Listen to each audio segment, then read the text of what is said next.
Good morning, students. So from today, what we'll do is we will start the regular class, okay, regular bilateral class. So last class, last week and all, we were discussing newspapers, okay. So from today, we will be discussing the regular bilateral class, okay. See, regarding bilateral relation, you see, this is the most easiest subject you have in your syllabus, in your main syllabus.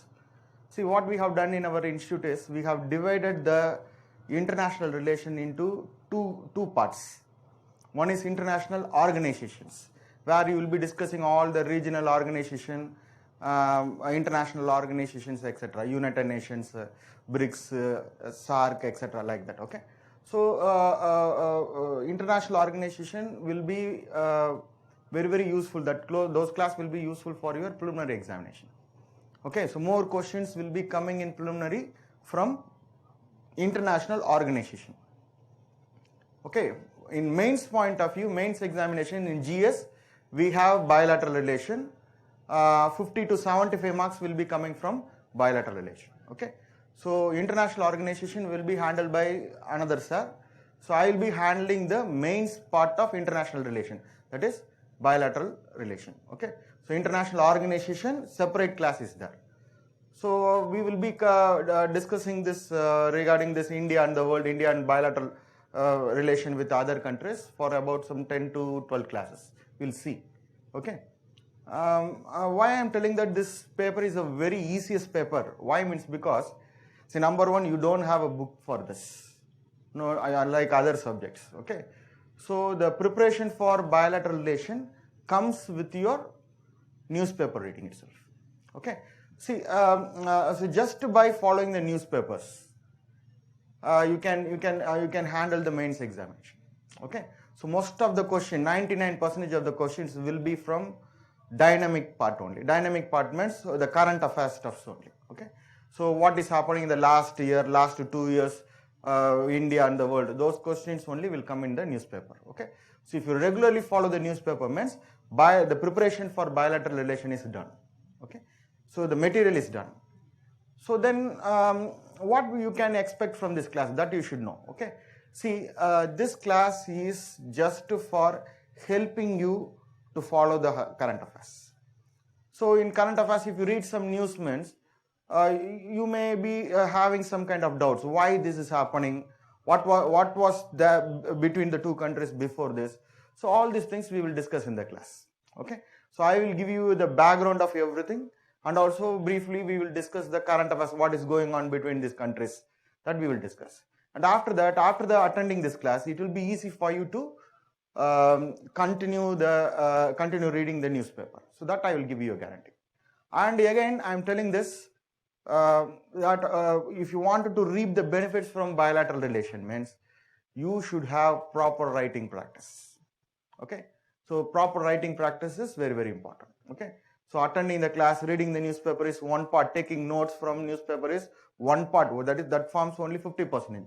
Remaining 50% you have to write the answer.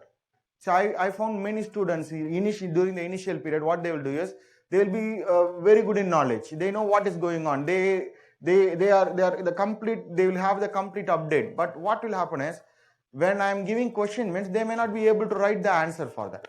Why? Means because they know the answer, but answer will not be in the paper. So this is because you need practice, otherwise it will be difficult. Okay. So after attending the class, you can follow all the newspaper news regarding this that particular topic.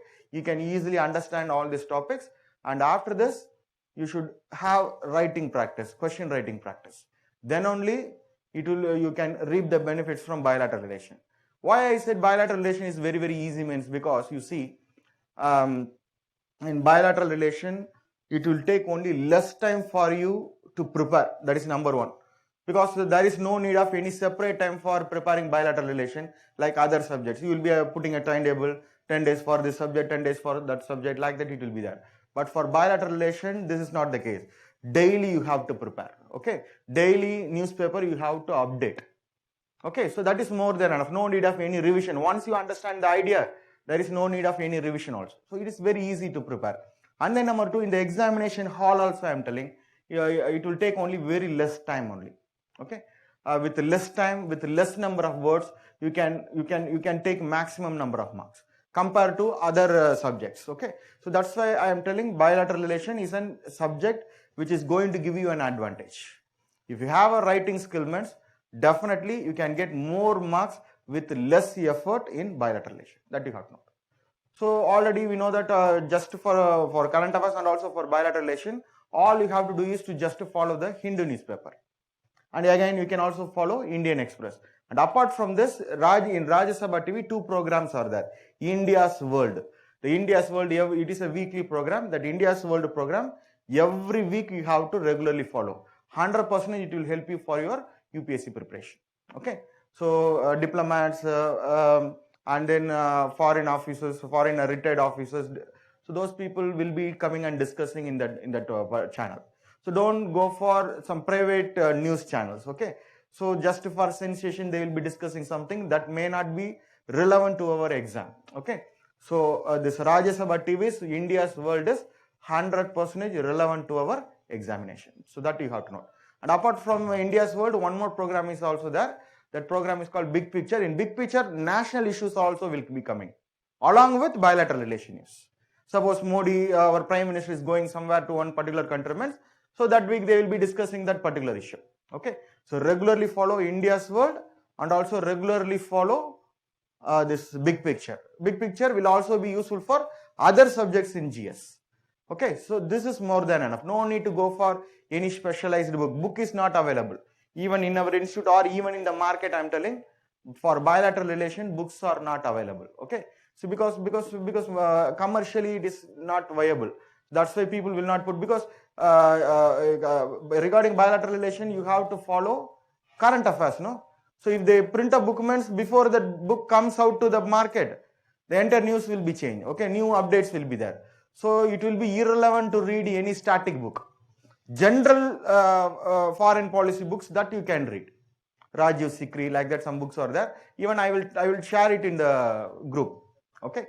That book I am having the PDF. I will share it. Okay. So generally you can read, but current affairs related books are not good. Current affairs you have to directly read it from daily newspaper, and you can also Google. Okay, and then you can find out. Okay.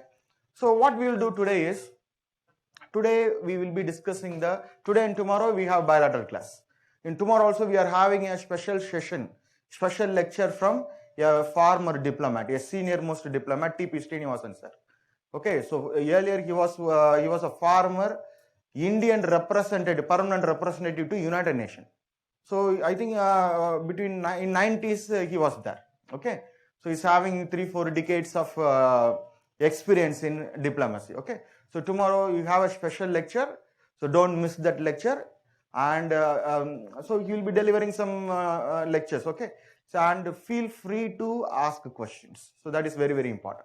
Particularly India and UN, India's permanent candidature to United Nations Security Council, India, China, India, Nepal problem is going on. So all these things, you can ask a lot of questions, he will be able to answer. Okay, he will be answering it better. Okay, but anyway, so today what we will do is, today we will be discussing the basics of Indian foreign policy. Okay, so Indian foreign policy means the basics. Okay, from tomorrow, in today's class, what we will do is, what is a foreign policy? What are the things you should know about foreign policy? What are the objectives for foreign policy? What are the determinants of foreign policy? And what are all the foreign policy trends since 1947?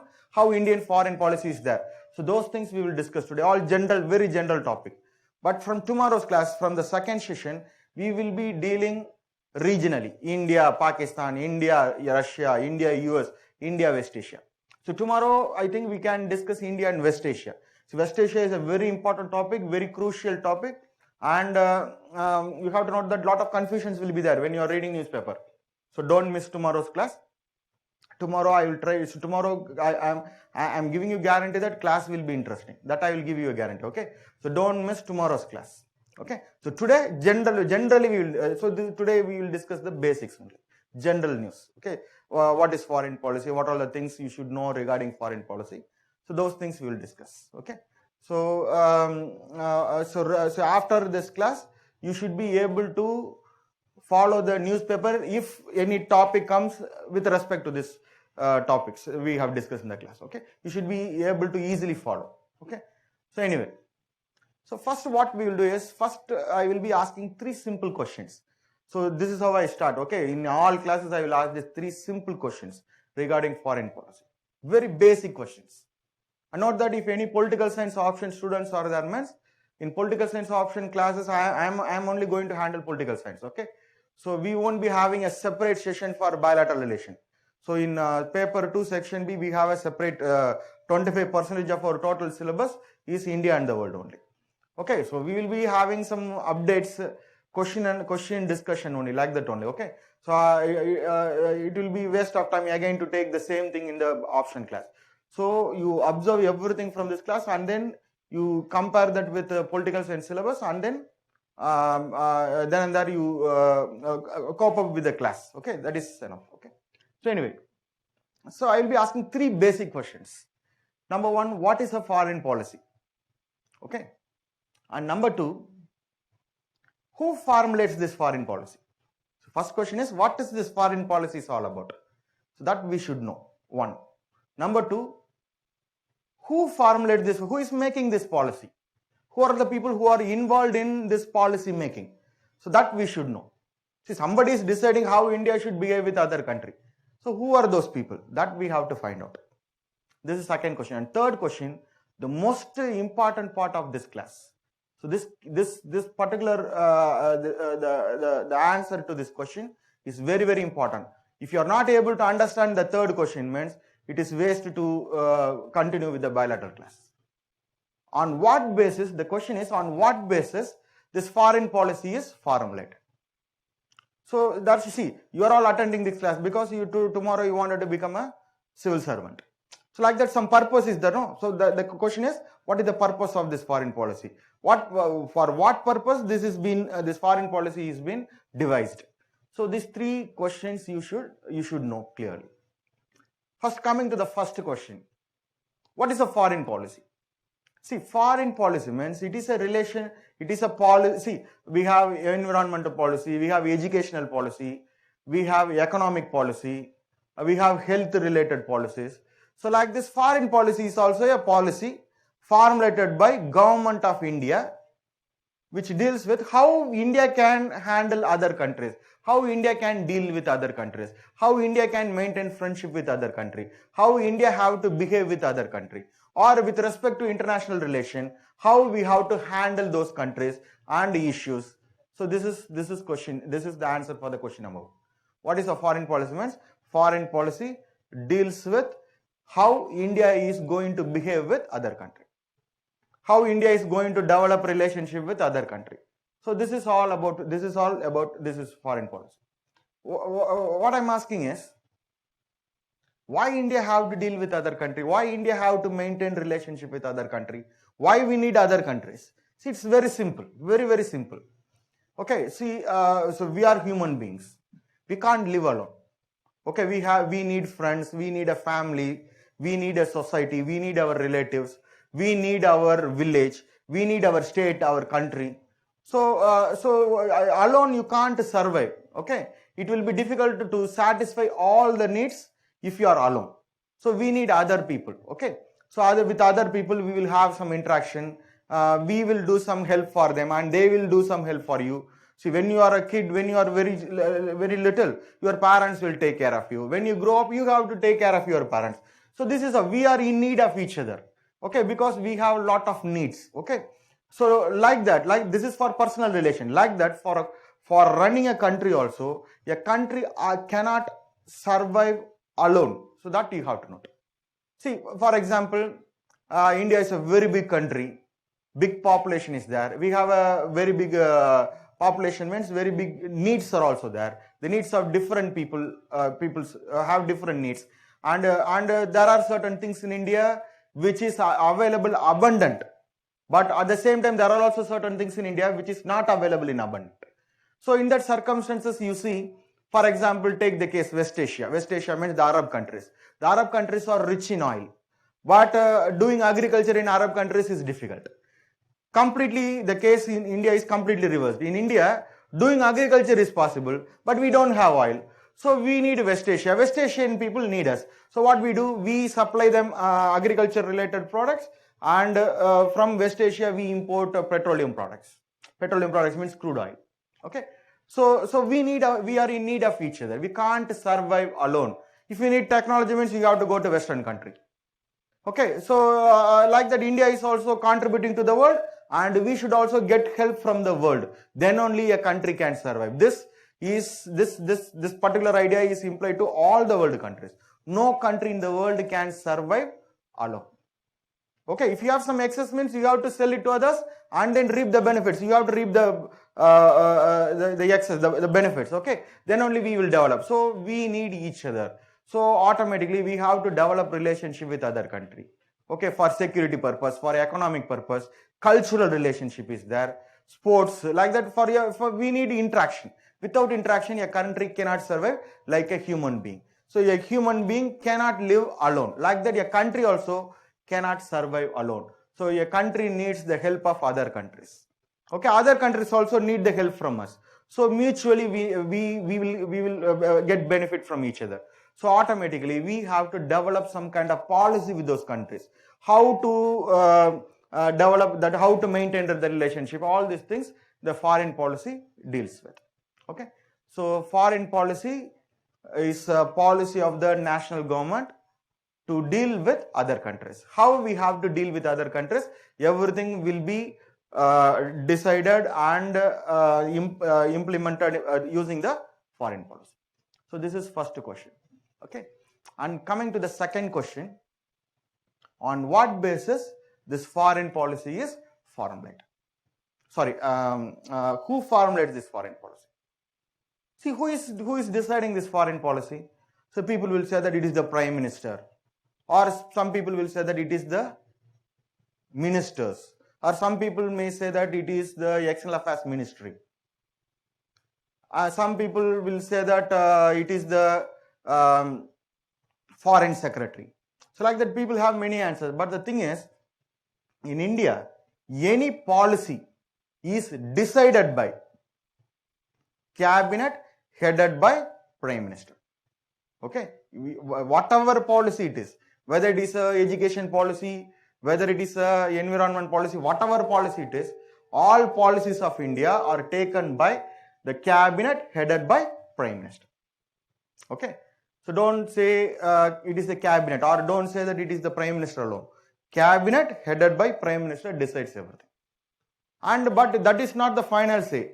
After the decision is taken in the cabinet committee, what they will do is they will place it before the parliament, and the policy have to get the approval from the parliament.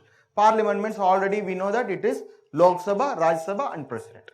So once it gets approved from the parliament, it becomes our official policy. The policies are taken by the cabinet headed by Prime Minister and approved by our parliament. So that you should note. Okay.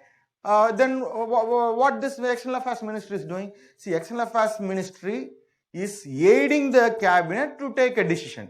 External Affairs Ministry will never take a decision, but they will give inputs to the cabinet committee. External Affairs Minister is a member in the cabinet committee. What they will do is he will give inputs. The foreign ambassadors, the foreign officers, Indian foreign officers. Tomorrow, if you clear the examination, means you may get a post in Indian Foreign Service. Okay, so you people will gather information from the other country and then pass it to the ministry for policy making.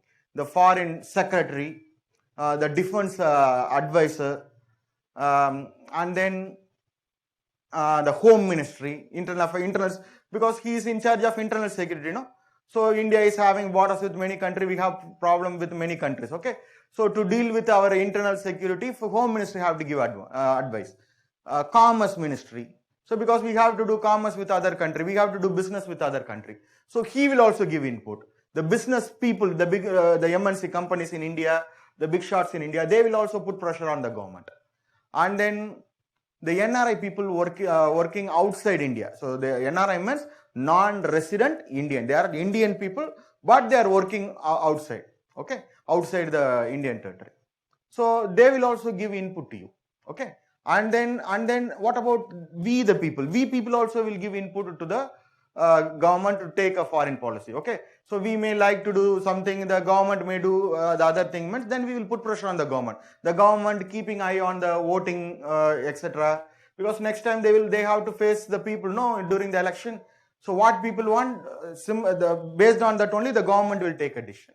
Okay, and then business people, NGOs, international organization.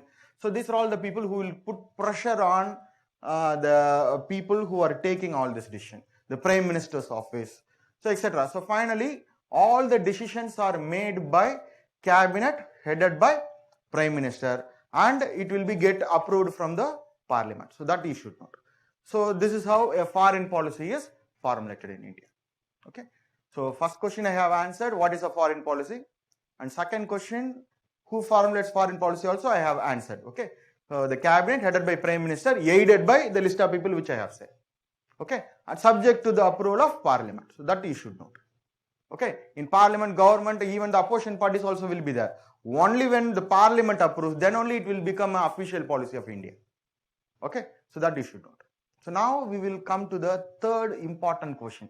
Very, very, very important question. Okay. So you should know, you should clearly know about this this thing what we are going to discuss. Okay. So if you are not clear, means it will be difficult to follow the class. Okay. On what basis the foreign policy is formulated? Okay. So you are doing something, means you will be doing it for a purpose. No objective is there. No. So why we need a foreign policy? Or foreign policy serves something. No. What is that? So what is the need of the foreign policy? So that we are going to discuss. Okay, so this is a very important part of the class today. Okay, so carefully follow this. Okay, to make this, we need a very big discussion. See what we can do is we can I will tell you some scenario. So from there you can easily understand. Okay, if you can understand that, means then easily you can understand what is foreign policy, why this foreign policy is there for us, why we need a foreign policy. What foreign policy is serving whom or what, that we will know. See, now BJP is ruling the country. Modi is our Prime Minister. In 2014, he won the election and he formed the government. And we all know that since that particular week, or we can say at least 3 to 4 times a month, our Prime Minister is going to foreign countries. See, some people say that if External Affairs Minister is taking all the decision. Like that people will say. See, if External Affairs Minister is dealing the foreign policy, means why our Prime Minister is going everywhere? So that you should keep it in here. So External Affairs Minister will help the Prime Minister, the cabinet headed by Prime Minister, to take a foreign policy. That you have to know. Okay. So now the important question is regarding our Prime Minister's travel all over the world. He's a world traveler. Everybody know this. Okay. See, one of his earlier visit was to Mongolia. So if we discuss some example, means it will be easy for you to understand. Instead of going everything theoretically, practically we will discuss. Okay. So one of the earlier visit of our Prime Minister was to Mongolia. See, Mongolia, you have to note that it is a small country, and it is situated in the eastern part of Asia, sandwiched between two big giants, Russia and also China. That you have to note. Russia and China. And note that Russia is a very aggressive country, very strong country. And China also, we all know that very, very rogue country. It is having an aggressive foreign policy. That also everybody know. But how come this Mongolia was able to survive between the two big giants? So have you ever thought see, Russia never invades Mongolia and China also never invades Mongolia. And Mongolia also is not a strong country. But in the medieval times, during Genghis Khan, Kublai Khan, during this period, Mongolia was a very strong country. It occupied the entire Asia and also to some part of Europe also. That we know. But today Mongolian people are peace-loving people. Now, and I can even say that Mongolia is having an isolated foreign policy. It will never interact with the world very freely. Only during the Olympics time you can read about Mongolia in in judo and also in weightlifting, wrestling. Some Mongolian athletes will come and participate in the Olympics.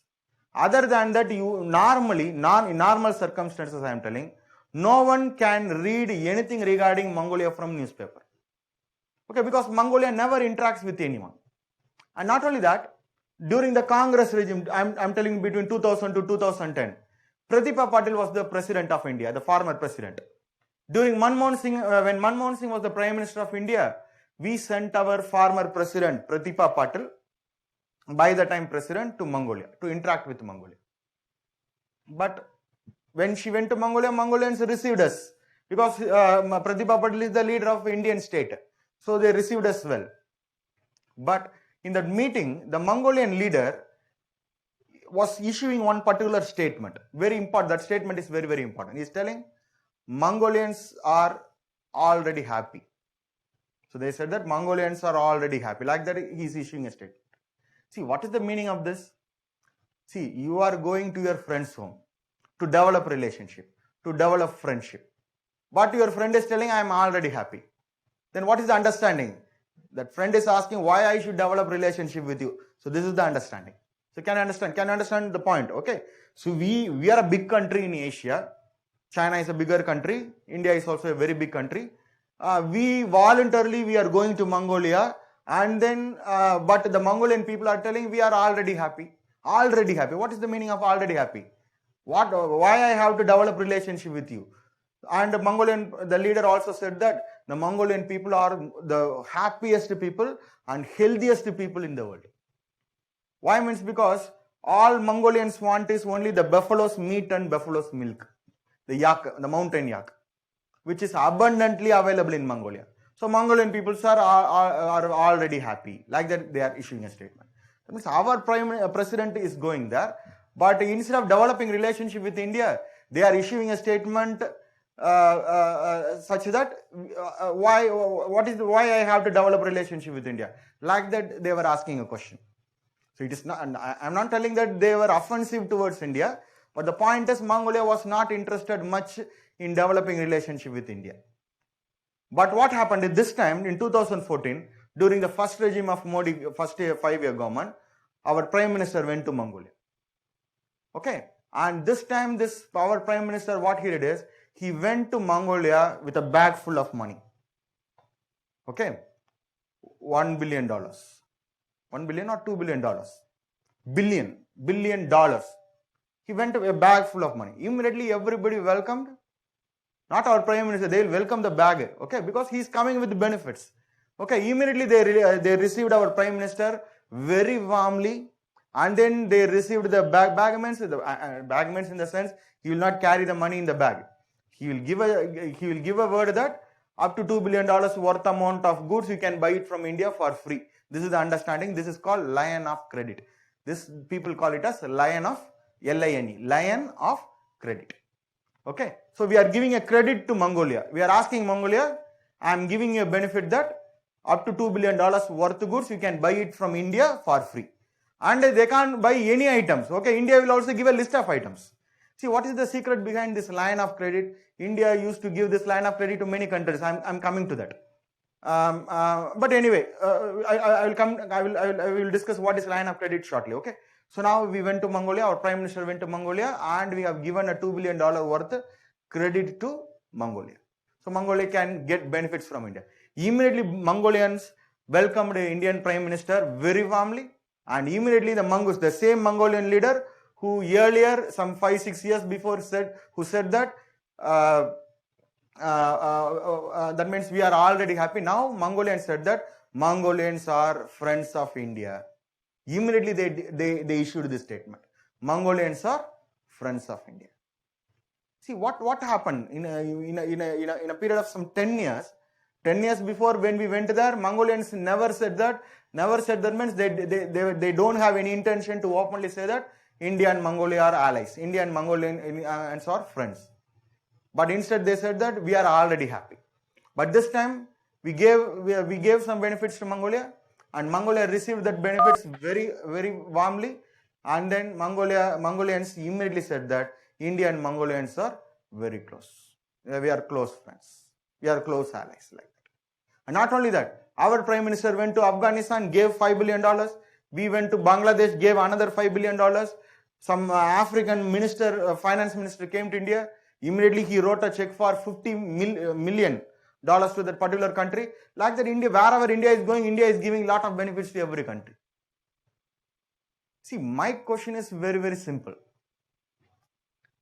Why who gave authority to our prime minister to give this kind of money to other country? We need that money. Many people in India are unemployed. Many people in India, half of the world malnutrition children are living in India. And not only that, half of the world diseased population are living in India. Lot of people are unemployed. Lot of states doesn't have transportation, electricity, etc. Lot of districts, I am telling. Lot of villages are very remote. They are not properly connected. So in these circumstances, how come our prime minister can give this kind of money to a country? That you have to know. Okay, and I think that I have paid tax. Last 3-4 years I am paying tax. I am not self-sufficient in terms of finance. I need lot of money, but when I pay tax to my government, national government, the national government is giving that money to some other person. So I now feel that my money is now with Mongolia. Like that I am feeling.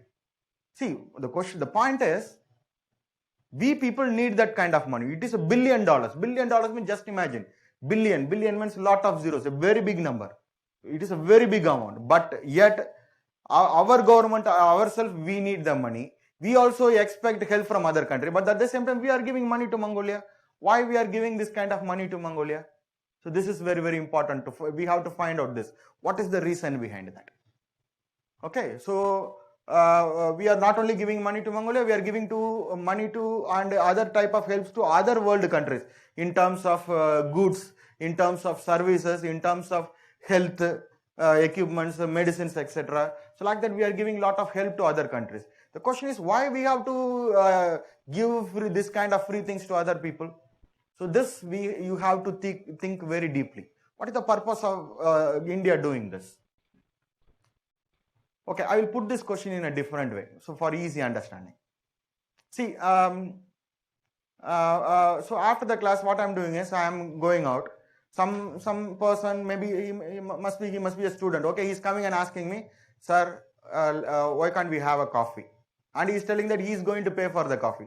Then I don't have any problem. I will say that instead of coffee, we can even have a lunch also. Okay, so I don't have any issue. Okay. But the question is, why he is providing me free coffee? Or if you go somewhere to your native place, some person, some relative, they are inviting you, they are giving you a big feast. Means, why they are doing this? Unnecessarily, people will never do that. Okay, so the point is, it's very, very simple psychology. If somebody, whether you know them or you don't know them, that is okay.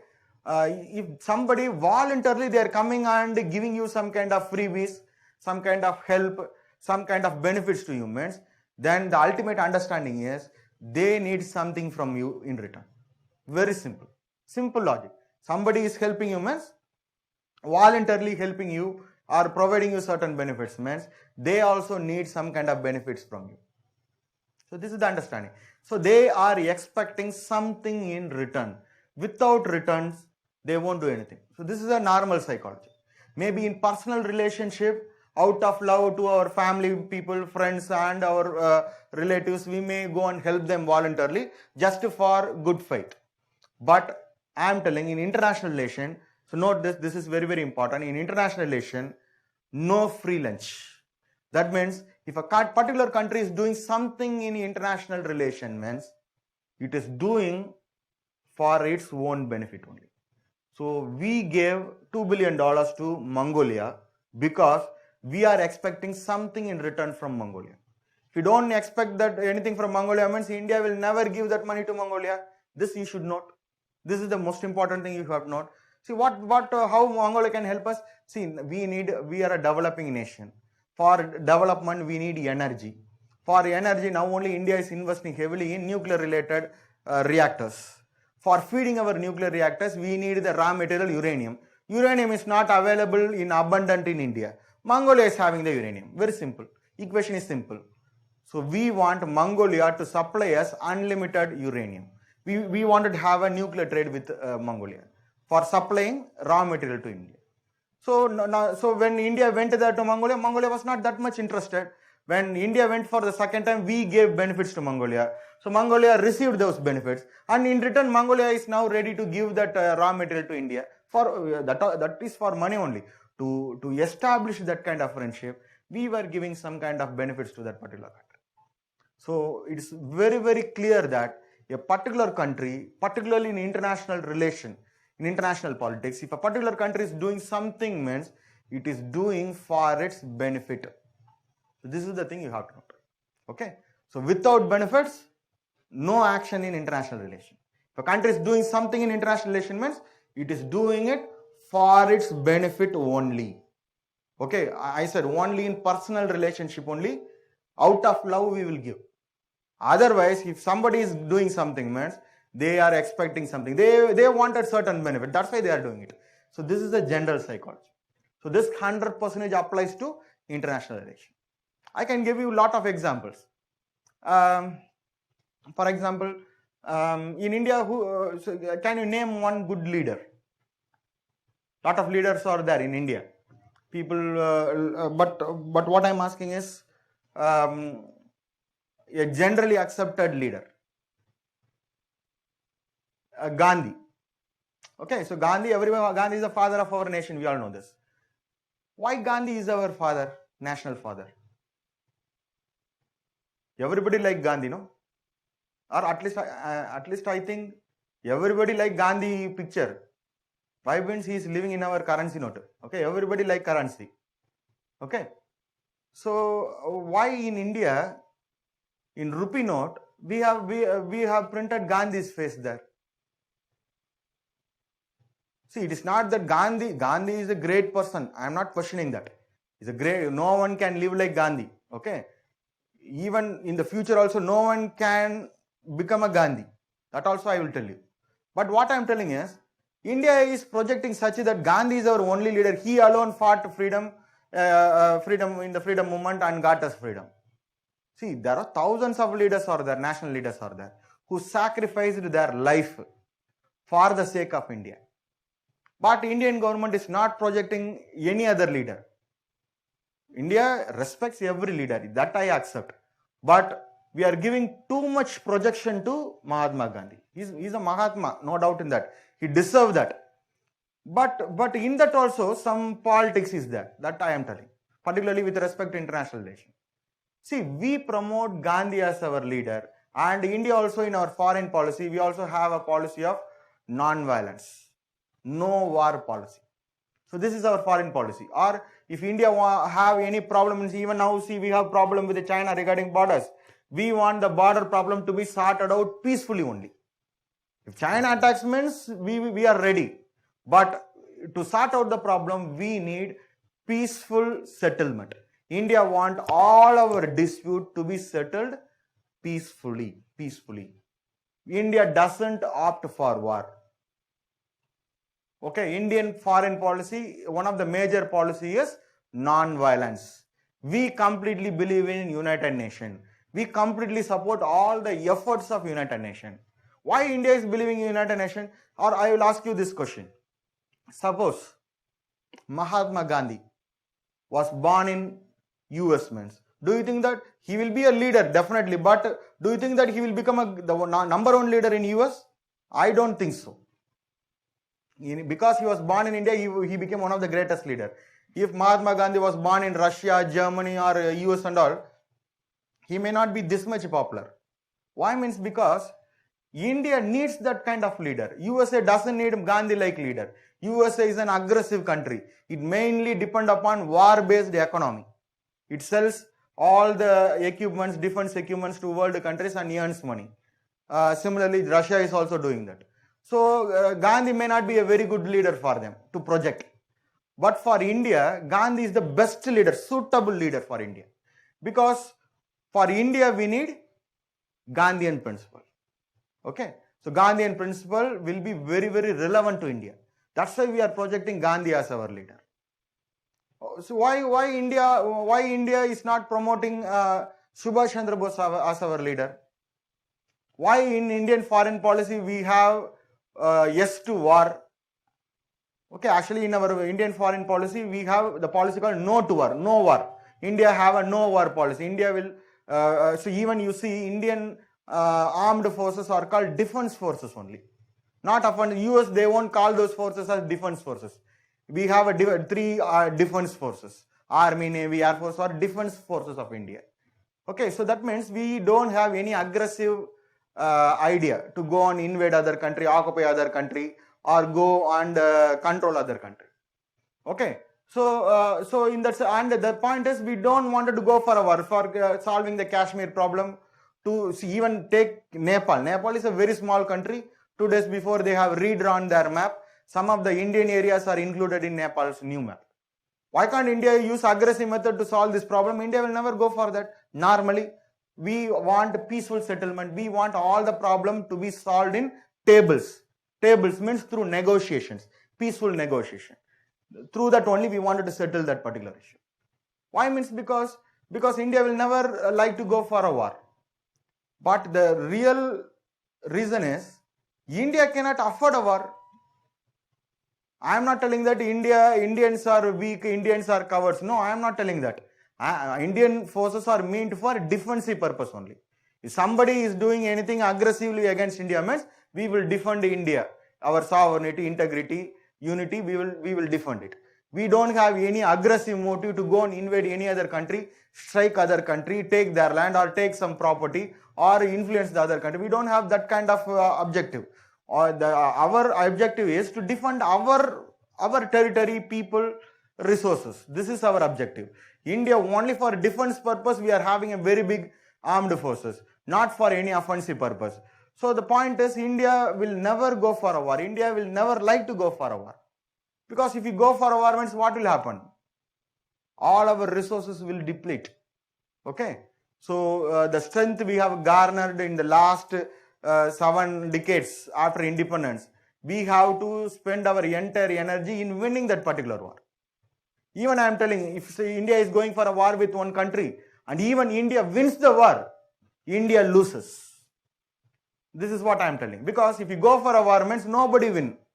Even military, in terms of military, you may win, but you may lose the war. I will tell you a beautiful example. What about British? See, in the last 3-4 centuries, 16, 17, 18, 19, last 3-4 centuries, British people were the most powerful people in the world. They occupied the entire world.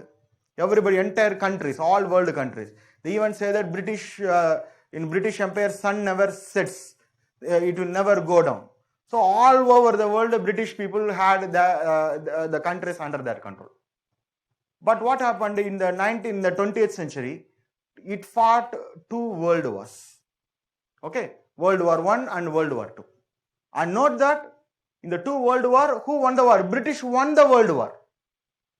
So people say that British won the war, German lost the war. I am telling British people only lost the war. Why? Means because that means in terms of military, British won the war. But in terms of polity, economy and other strategically, British lost everything. What all British saved in the last 3-4 centuries by exploiting the world countries, British lost all the energy and resources in the 2 world war just to win the particular war. Okay. So now you see British are world powers. They are not strong country.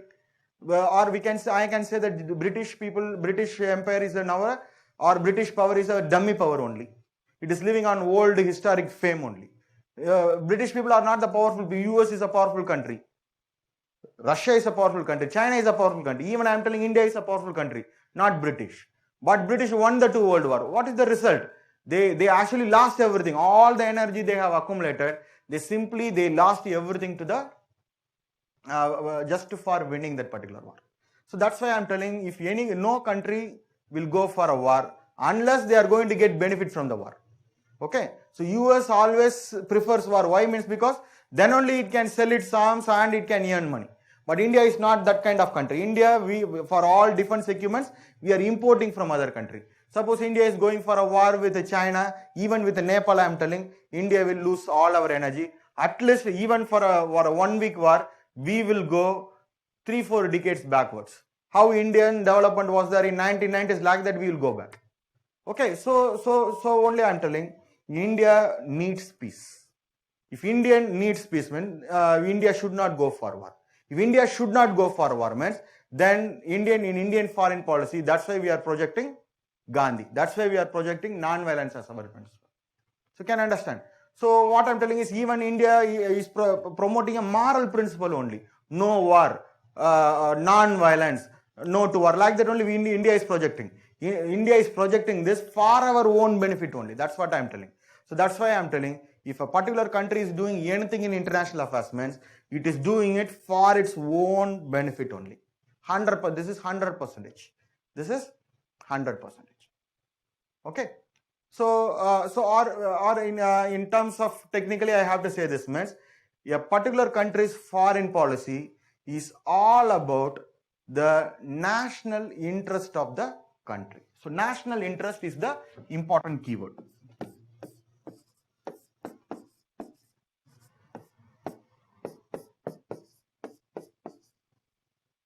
National interest. Okay. So, this is the important keyword. So, foreign policy is all about national interest of the country. Foreign policy is all about the national interest of the country. Or to protect the national interest, the country is formulating its foreign policy.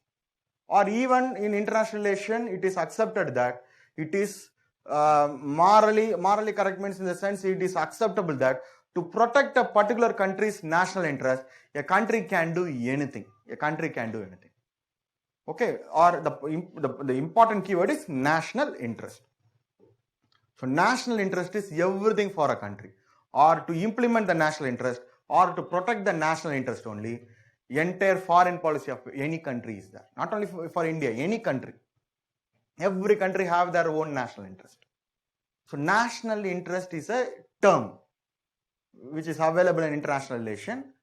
So to protect the national interest only, a country is formulating its foreign policy. That you have to. Okay. Or foreign policy is about protecting the national interest of the country. It is all about national interest only. Okay. What is national interest? That we have to discuss now. Okay. What is national interest? What Indian people want, what India wants, that is the national interest of India. Very simple. We want, or what we can do is we can list this national interest under 3 headings. We can note this down. National interest. So one is ensuring the security of the country. So this is the prime national interest of the country. Okay. So national interest is everything for a country. To protect the national interest only, foreign policy is formulated. So this is the national interest is the answer for the third question. On what basis foreign policy is formulated? Foreign policy is formulated to protect the national interest of the country. Very simple. Now we are discussing what is national interest. Okay. So national interest means we can bring all the national interest under 3 headings. In that, number 1, very important one is security of the country. What is security? It can be physical security. Protecting the borders, protecting our resources, protecting the people, physical security. It can be economic security, environment security, cultural security, energy security. It is a very big list, unending list. In 1950s and all, if you ask means people what is called security, mean they will say that protecting your security, protecting your people, protecting your resources. So now the scope of the security increases. Cyber security, energy security, water security, environment security. So this is a very big list. So the point is, national interest is ensuring the security of the country. Security of the country. This is very, very important. Ensuring the security of the country. So ensuring the security of the country is the national interest of the country. What is the number 1 national interest of the country? Ensuring security of the country. Okay. And then number 2, ensuring the stability of the country.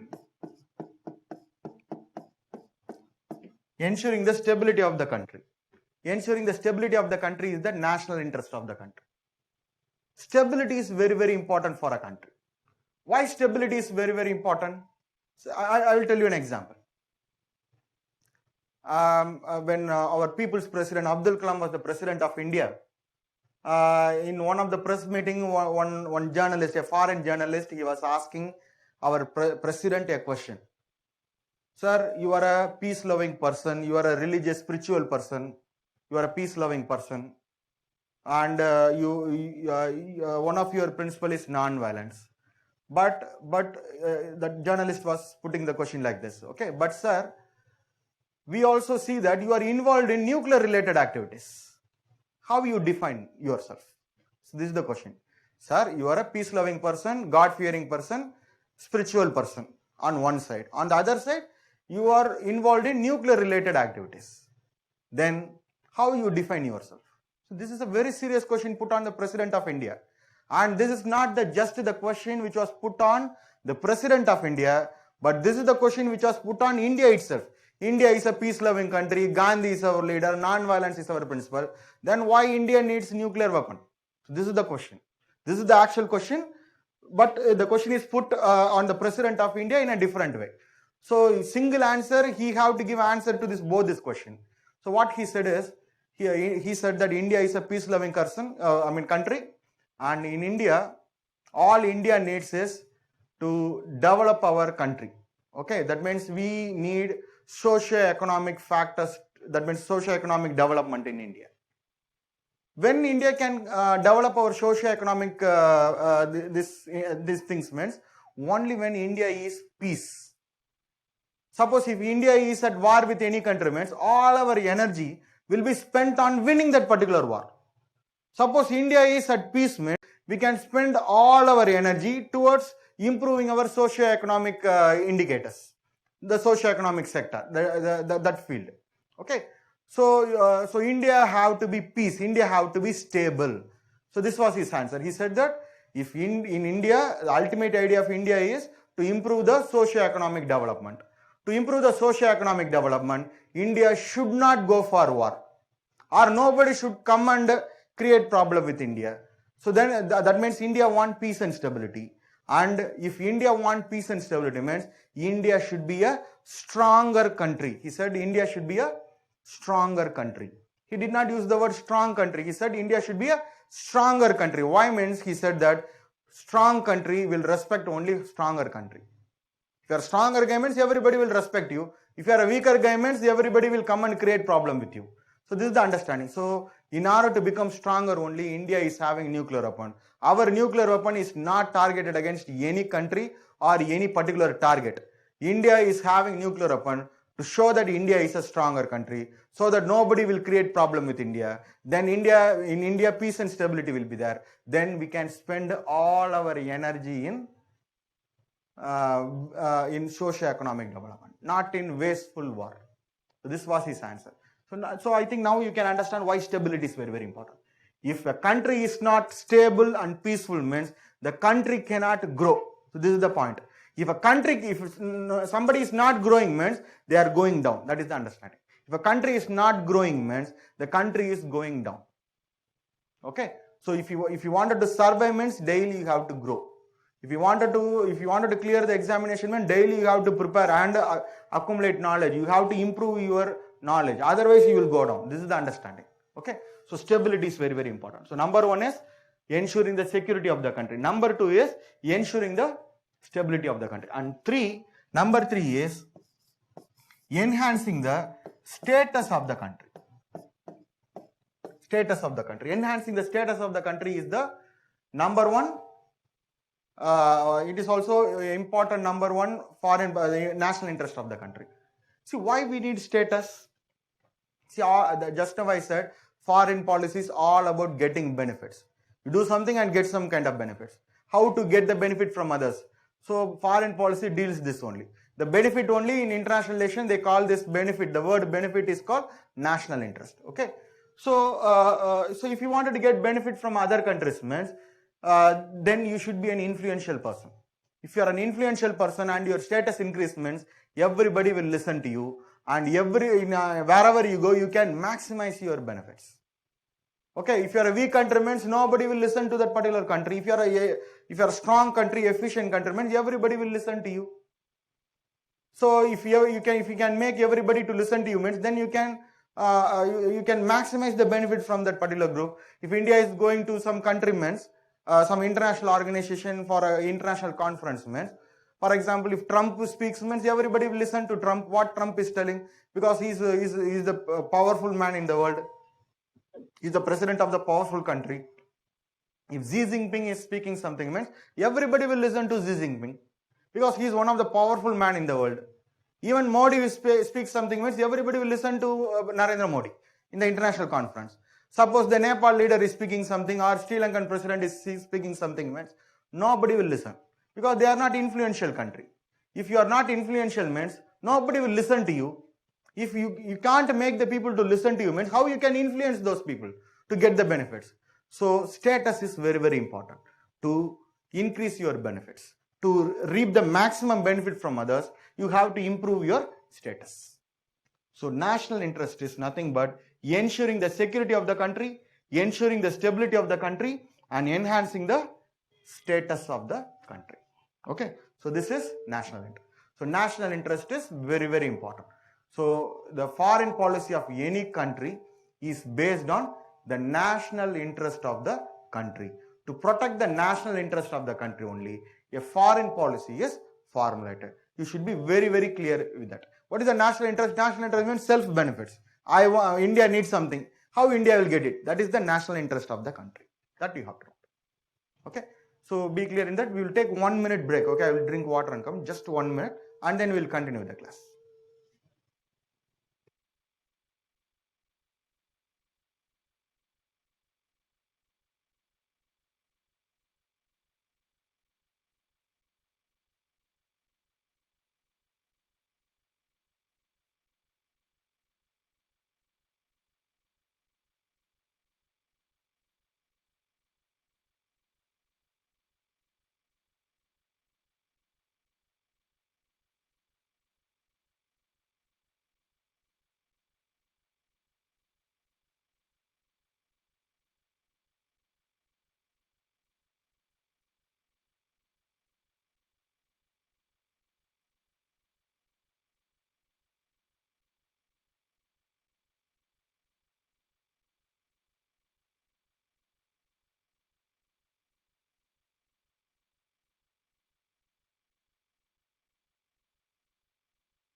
So far what we have discussed is very important point. Only one point you should keep in your mind. Okay.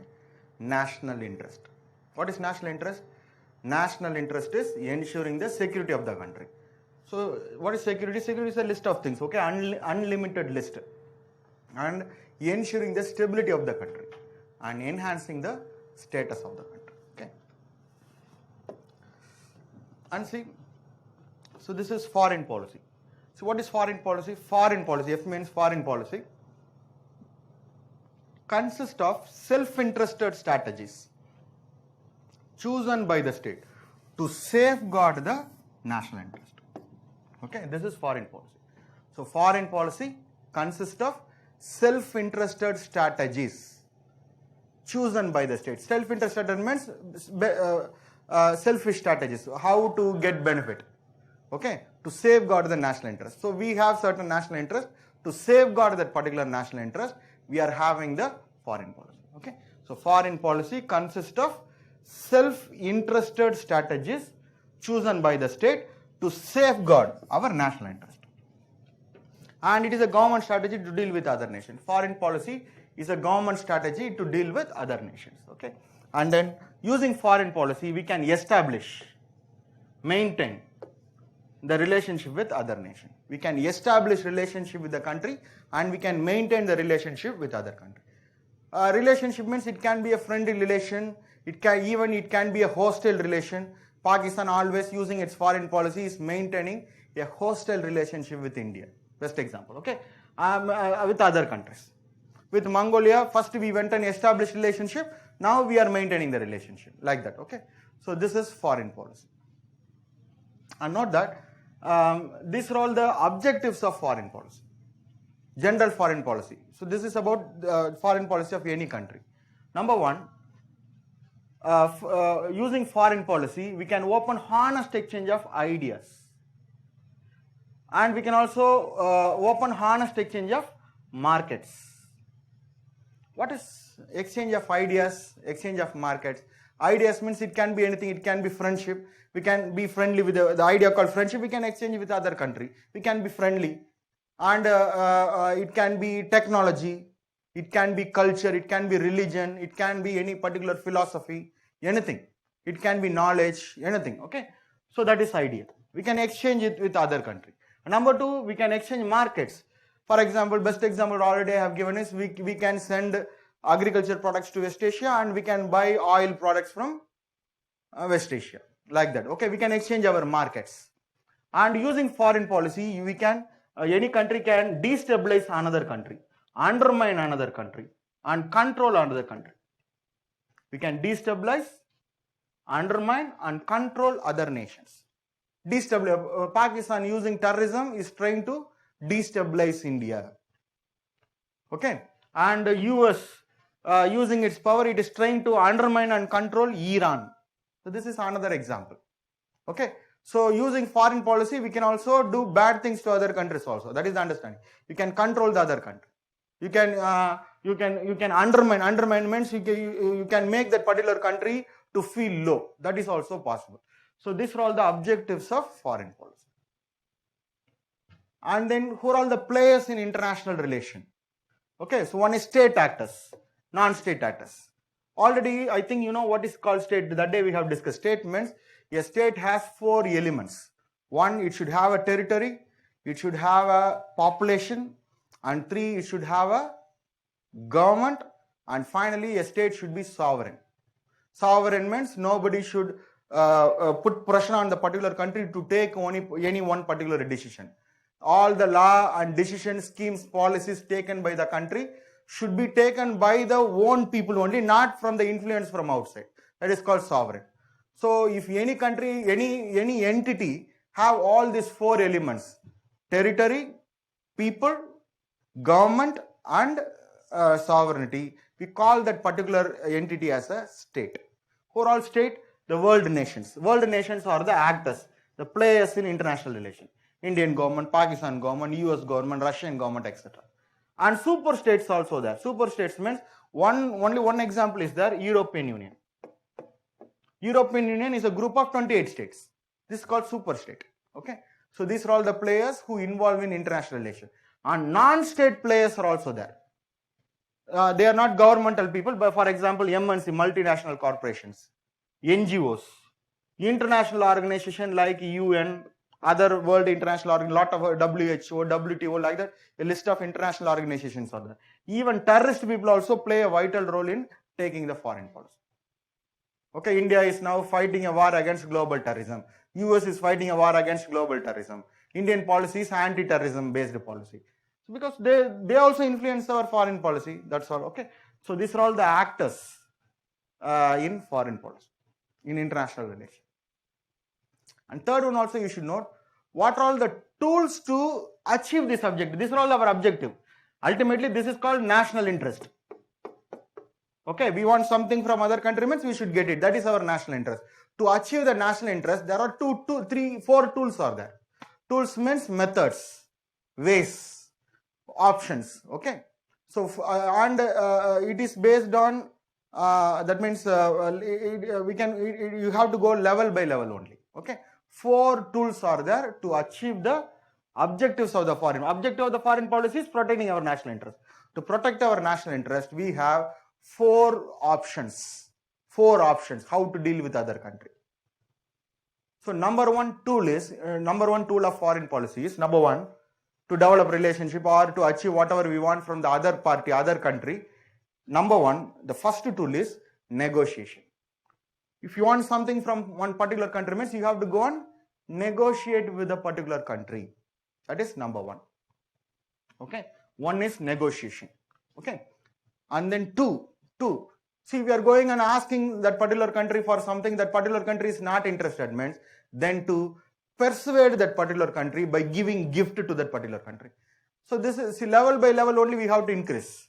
Immediately you should not go and give gift to that particular country. Try to negotiate with the country. Go and ask them to give that. We need uranium from Mongolia. Pratibha Patil went there and asked, but that particular country was not interested. So we went for the second option, the level 2. We went and gave a gift to that particular country.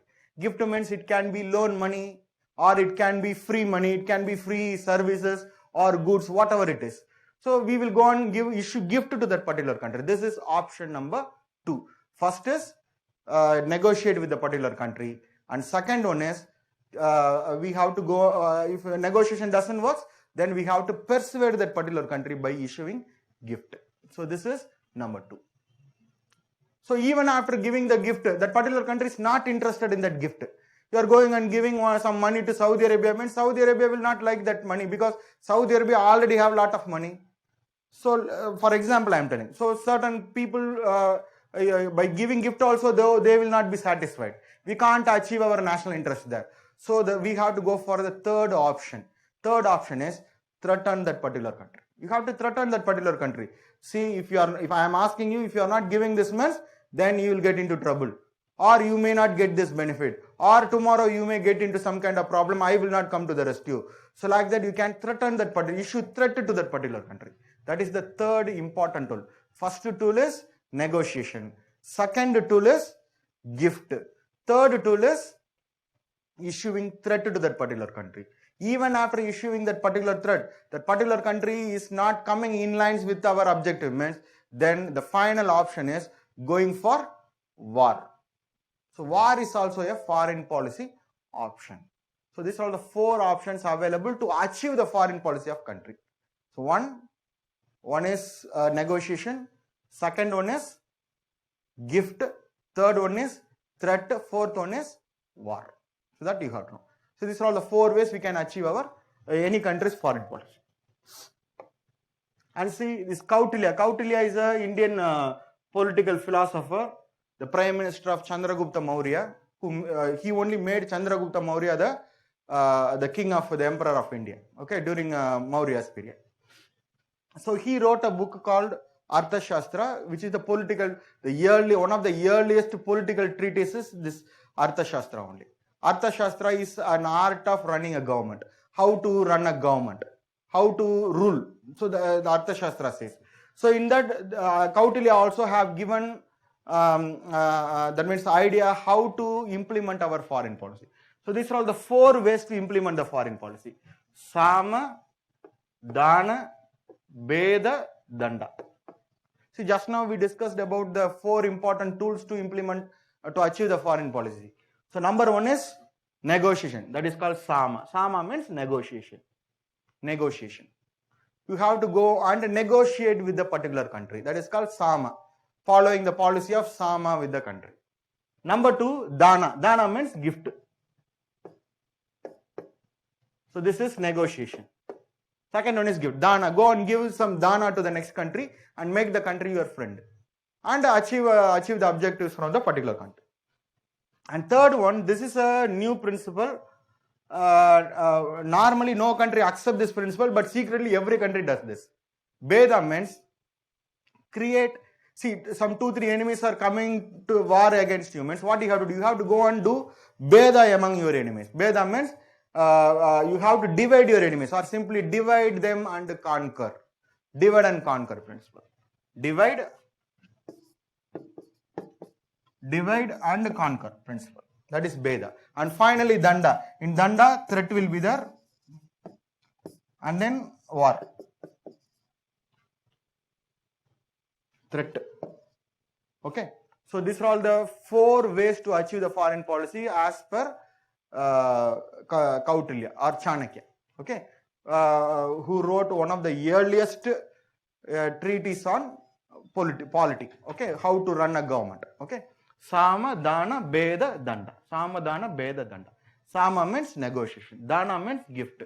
Beda means divide. Divide and conquer. Divide your enemies and conquer them. And finally threat. Threat and war. Both comes under Danda. Okay. And then there is one more principle in that Arthashastra called Mandala theory. See, Mandala theory is very simple. It says that never trust your neighbor, and enemies is your friend. So this is the principle under Mandala theory. Okay. Never trust your neighbor. Or he is telling that all your neighbors are your enemies. Okay. And neighbors will be your friend. Enemies will be your friend. So this is the idea. So I will tell you example. Take this case. This is India. So what this theory says, never trust your neighbors. Pakistan, China, Nepal, and then Myanmar, Bangladesh, Sri Lanka, Maldives. So these countries are our neighbors.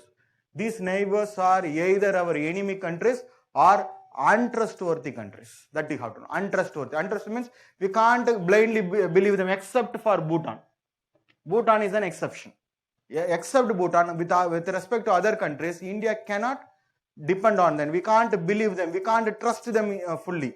Or China, Pakistan, and now Nepal are now going against India. Sometimes Sri Lanka also completely going against India. Maldives, earlier they were against India. Now the new government is little friendly with India. So like that only situation is there. In Bangladesh, one government is good to India, another government is opposite to India. Like that only they will come to power itself. So all our neighbors are our enemies, are untrustworthy. That's why Kautilya says that don't trust your enemies. Then these countries, Iran, Russia, Japan, Taiwan, Asian countries, Australia. Okay, so these are all our neighbors. And note that these 2 countries doesn't like each other. Pakistan, Iran doesn't like each other. Russia, China, they are 2 big countries. They are powers. They won't go together. 2 power centers cannot coexist. Okay, China, Japan doesn't like each other. Okay, Asian countries and China doesn't like each other. So like that. Okay, and these countries, the periphery countries, the countries who are neighbors to our neighbors are all friendly with India. India is having very good relation with Iran, Russia, China, Korea, Taiwan, Asian countries, Australia. And these countries doesn't like our neighbors. Why? Means because these 2 are neighbors, so they doesn't like each other. If you share borders with anyone, means automatically it will lead to problem. That's the reason why Russia and China never invades Mongolia. If they invade Mongolia, means Russia and China will face direct borders. Direct borders means it will lead to conflict. So why we are having problem with China? Because we have direct borders with China. That's the main reason. Okay, so that's why we can't trust our neighbors. With neighbors, always we have border disputes. If the fence are good, means the relationship are good. With India, Nepal, the fence means the boundary is not good. Now problem. India, China, boundary is not good. Problem. India, Pakistan, boundary is not good. Problem. With Bangladesh, we had a boundary problem. Recently, we have sorted out. So now we are having good relation with Bangladesh. With Sri Lanka also, we have problem. maritime boundary problem. So with the neighbors, we have problems. So this is what Kautilya says. Okay. So India surrounded by Pakistan, Nepal, China, Myanmar, Bangladesh, Sri Lanka, Maldives. So with these countries, we don't enjoy good relationship. But we have Japan, Korea, Taiwan, Asian countries, Australia, Iran, so mainly Russia. So with these countries, we have good relationship. These two countries doesn't like each other. So can you understand? So this is mandala theory of Kautilya. And these are all the objectives of Indian foreign policy. So now we are entering into Indian foreign policy. What India wants? What is the national interest of India? What is the objectives of Indian foreign policy? We have political objective, all are self-explanatory, very simple. Political objective, socio-economic objective, and peaceful objective. Political objective means ensuring our independence and sovereignty. So for centuries we were slaves under the colonial masters. Okay, so now only we got independence in 1947. So we have to maintain the independence and we have to maintain the sovereignty. Sovereignty means we are external, that means internally we are supreme and externally we are independent. We are not, we will take decisions not on the influence or any kind of pressure from any foreign countries. In India, in parliament, Indians only sit there and we take decision according to our needs only. Okay, not upon the pressure given by any foreign country. And then we are against colonialism, we are against racialism, and ultimate our foreign policy is, political objective is external security. We have to protect our borders, we have to protect our resources, people, and also our interest also outside India. So this is the number one main objectives of Indian foreign policy in terms of polity. And in terms of socio-economy, equality and economic development. See, in Western standards, always we are far low than Western countries in terms of education, employment, research, health, etc. In everything, we are. So what we have to do? We have to develop our economy. We have to improve our economic status, social status, and we should be treated in par with Western country. Western countries say that India is a third world country. Like that only till now they are telling. Okay, so we have to improve our capacity. So this is the socio-economic objective of Indian foreign policy. And then coming to the peaceful objective, already we have discussed all the problems of India or the world have to be settled peacefully only. Peaceful settlement of disputes. Peaceful settlement of disputes. That means India want all the problems of India and also of the world to be settled peacefully. That you have to note. And then we have Panchashil principle. So what is Panchashil principle? Next slide I will explain. Panchashil principle is a foreign policy principle of India developed by Jawaharlal Nehru. Jawaharlal Nehru only developed this particular principle. Okay, so we will discuss that in the next slide. And then disarmament. See, although India is a nuclear weapon country, India want all the world country to disband their nuclear weapon, to give up their nuclear weapon. Okay, that issue. And then we want harmony and cooperation with world country, and we completely believe in United Nations. Why India completely believe in United Nations? The purpose of United Nations is to avoid future war. What is India's national interest? Not going for a war. United Nations is the international organization which is preventing world war. We also doesn't like war. So that's why we are 100% cooperating with all United Nations effort to avoid world war, to solve the world disputes through peaceful settlement. So these are all the objectives of Indian foreign policy. Political objective, economic objective, peaceful objective. Independence, maintaining and securing our independence and sovereignty, against colonialism, against racialism, and to protect India, that means to provide external security to India. And then we have to bring equality, and for that we have to improve the economic status. And then regarding peace, we want all the dispute to be settled through peaceful methods only. Peaceful settlement of disputes. And Panchashil principle, we will discuss this now. And then disarmament, harmony and cooperation, and believe in United Nations. So these are all the objectives of Indian foreign policy. And then Panchashil principle. Panchashil principle was signed between India and China in 28th April 1954. 28 April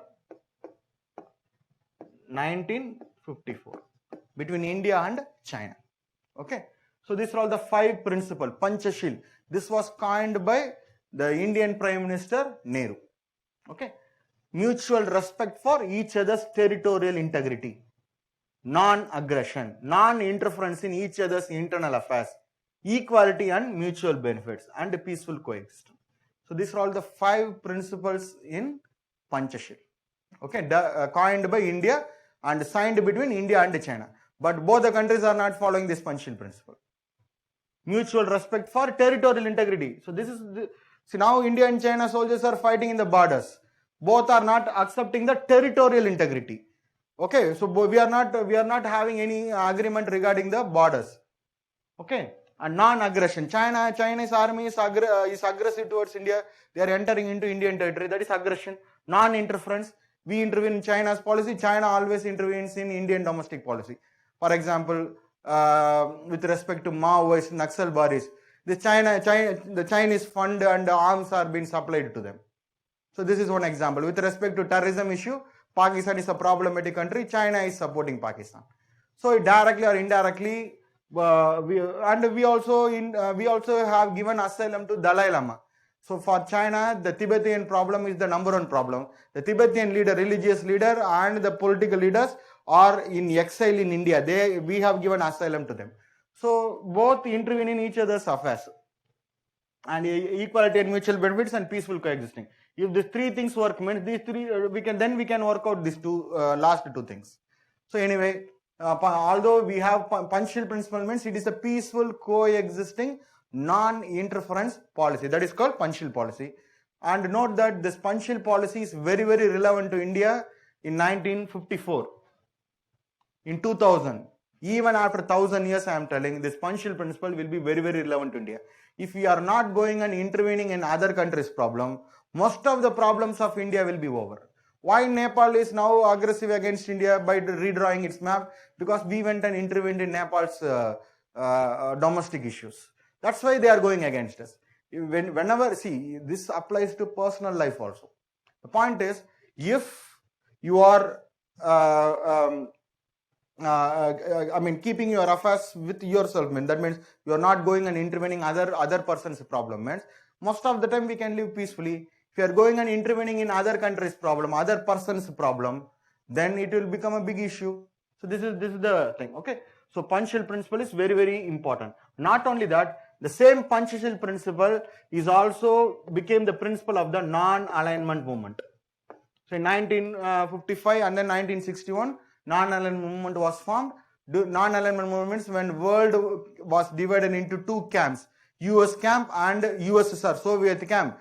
India did not opt for both the camps. India in return, along with the most of the underdeveloped and third world countries, started non-alignment movement. We will not ally with the US and also we will not ally with Soviet Union. We are a neutral country. That neutral party is called, that forum is called non-alignment movement. So in non-alignment movement also they have taken this Panchashil as the principle. India is one of the founder of the non-alignment movement, our Nehru. That you have to know. So Panchashil principle is a very, very, very good principle. If anyone follow Panchashil principle, means it is good for India. If India doesn't involve in other countries' problem, means India is always safe. So this is the general understanding. Okay. So this is Panchashil principle. And then in our constitution, you have to note that in part 4, under DPSP, Directive Principles of State Policy, a chapter is there. In that certain articles are being given. In that article 51 is regarding international relation. What article 51 is telling? Article 51 is telling we have to promote international peace and security. So world should be peace and world should be secure. India should be at peace, India should be secure. For that, these are all the sub-provisions, sub-classes within article 51. Okay. So just I will read it, no need to note this, later you can note it, just I will read it, okay. What is Article 51? The state should endeavor to, state should work towards number 1, promote international peace and security. Maintain just and honorable relationship between nations. And then we have to foster respect for international law and treaty. We have to respect international law and treaty obligation in dealing with organized people with one another. And fourth one, encourage settlement of international disputes by arbitration. Arbitration means negotiation, peaceful methods. So number 1, it is telling that we have to promote international peace and security. And then 2, we have to maintain just and honorable relationship with other countries. And 3, we have to respect international law and the treaties. That means if India signs an international agreement, if you are giving a commitment to internationally, means India 100% till now is following it. This is a principle, because in our constitution, India is being given this particular mandate. Okay, we have to follow this. Foster respect for international law and treaty, particularly when we are dealing with other countries. And finally, all the disputes, any settlement, international disputes, should be through arbitration. Arbitration means negotiation. Peacefully in the tables, we have to sit together and settle this issue. So this has been given in Article 51 in Constitution itself.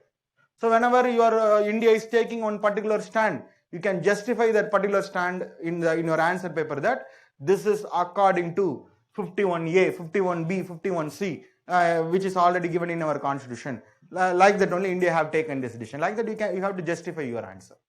Okay. So Article 51 of Indian Constitution says about how India have to promote peace and security in the world. Okay. This is okay. And then the determinants of Indian foreign policy. Determinants of Indian foreign policy. And we have discussed the objectives of Indian foreign policy. What India wants. What are the national interests of India? Who is determining that? These are all the factors that determines that. 6 factors are there.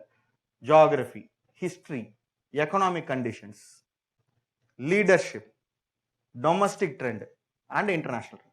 So these are all the factors which determines the foreign policy of India. Okay. So we are having one particular interest. Now why we have that interest? That interest is influenced by all these factors or any one of these factors. Okay. So one by one we will discuss. All very simple thing only. Just we will move. Okay. First is the geography of India. Geography of India. So actually map is up to this. Like this. Okay. Most of the map, world map, international maps and all, the POK is a part of Pakistan. Like that only they are depicting. Okay. So anyway, leave it. Okay. See, number 1, you see, India is a very big country. It's the 7th biggest country in the world and 2nd biggest in terms of population. Big population means, population is associated with geography. Big population means big needs. We need that, we need this variety of population, diversified population, diversified needs, we need diversified resources. Okay, so to satisfy the needs of the country, we have to deal with other countries. We have to have a relationship with other countries. So geography determines the foreign policy of the country. And then note that we are having land boundary with many countries. Pakistan, China, and then with Nepal, and then with Bhutan, with Myanmar, and also with Bangladesh. So most of these countries, our foreign policy is mainly determined by the border only. See, if India, Pakistan are negotiating, means what do you think the number 1 issue will be? Border dispute. If India and China are having a problem or any kind of discussion, means what will be the number 1 issue? Border disputes. Now from Nepal, now Nepal is creating problem. Nepal and India have problem. The border issue is the main problem. With Bhutan, we don't have problem because Bhutan is a friendly country. With Myanmar, we have a porous border. With Bangladesh, we had problems. In 100th Constitutional Amendment Act, we have settled the problems with Bangladesh peacefully. And note that with respect to Sri Lanka, we have maritime boundary also. Problematic boundary. Our fishermen are being shot by Sri Lankan Navy, arrested by Sri Lankan Navy. So, geography determines the foreign policy of the country, particularly with respect to the neighbors. That you have to know. And not only that, in the big Indian Ocean, India is a prime country. Only a strong country and a democratic country and a powerful country. And not only that, from this Red Sea, okay, through this is called Malacca Strait. This is an international trade route. The international trade route is touching India and then it is going. So all the world countries, particularly for their goods, what they want is they want India to be the net security provider in Indian Ocean. Okay, so their goods are going into, and already we know in this territory, in Arabian Sea near the Somalia, lot of sea piracy is now there. Okay, so they want India to protect their goods, to provide services to those people. The international trade route, nearly you have to note that 2/3 of the total world trade is going through this territory only. And India is one of the prime country in this region. And note that among this Indian littoral countries, Indian Ocean littoral countries, Africa, Asia, and this part, you have to note that India is the only democratic country in the world. That also you should know. So that's why anyone can depend on India. So they want India to be the net security provider in Indian Ocean. Okay. So that's why I said geography determines the foreign policy of the country. So that you have to know. And then going to the second topic, the history. The history of India also determines the foreign policy of the country. Okay. So one. See, from our Indian history, we have a lot of Indian philosophies are there, books are there, textbooks are there, a lot of great people in India. They have written a lot of things. They have contributed to India in terms of literature. So one of the Indian philosophy, we are taking this particular word, Vasudhaiva Kudumbakam. That means world as one big family. The entire all world countries, we are one big family. Why this principle is very, very important? See, India is a country who is not promoting war. Already we have discussed this. India doesn't want war. If we treat all the world country people as your own family member means, then we won't go for a war. So this is the no war principle again. Okay, Vasudhaiva Kudumbakam. Vasudhaiva Kudumbakam. And there is one more idea called Ati Sarvatra Vajrayat. This is from another Indian philosophy. So it says that you should not take extreme stand. Avoid the excess. Too much of anything or too little of anything is bad. So that is Ati Sarvatra Vajrayat. Avoid excess. Or simply this is the middle path. Middle path policy. Middle path policy. Okay. So this is what Buddha has taught us. Gandhi also have taught this only. Middle path policy. So too much of anything is bad, too little of anything is bad. You have to go the center path, the median path. Okay, so even you see during the Cold War, when world was divided into two camps, what India did? India opted for the non-alignment movement, which is the middle path.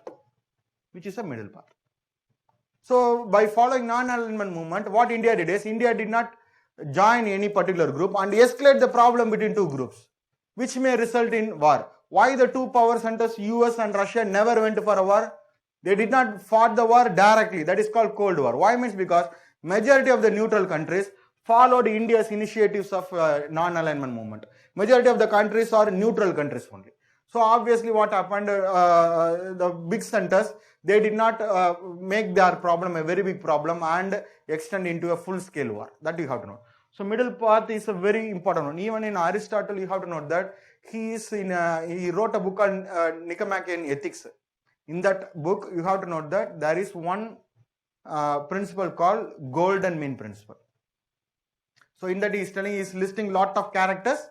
You should not go to the extreme character. You have to be in the center, the golden mean. That is nothing but the middle path, nothing but Ati Sarvatra Vajrayat. See, I will tell you one example. So in ethics paper, this golden mean principle by Aristotle is very, very important for GS4. See, for example, one life example I will tell you. Okay. See, there will be certain people who will be with you.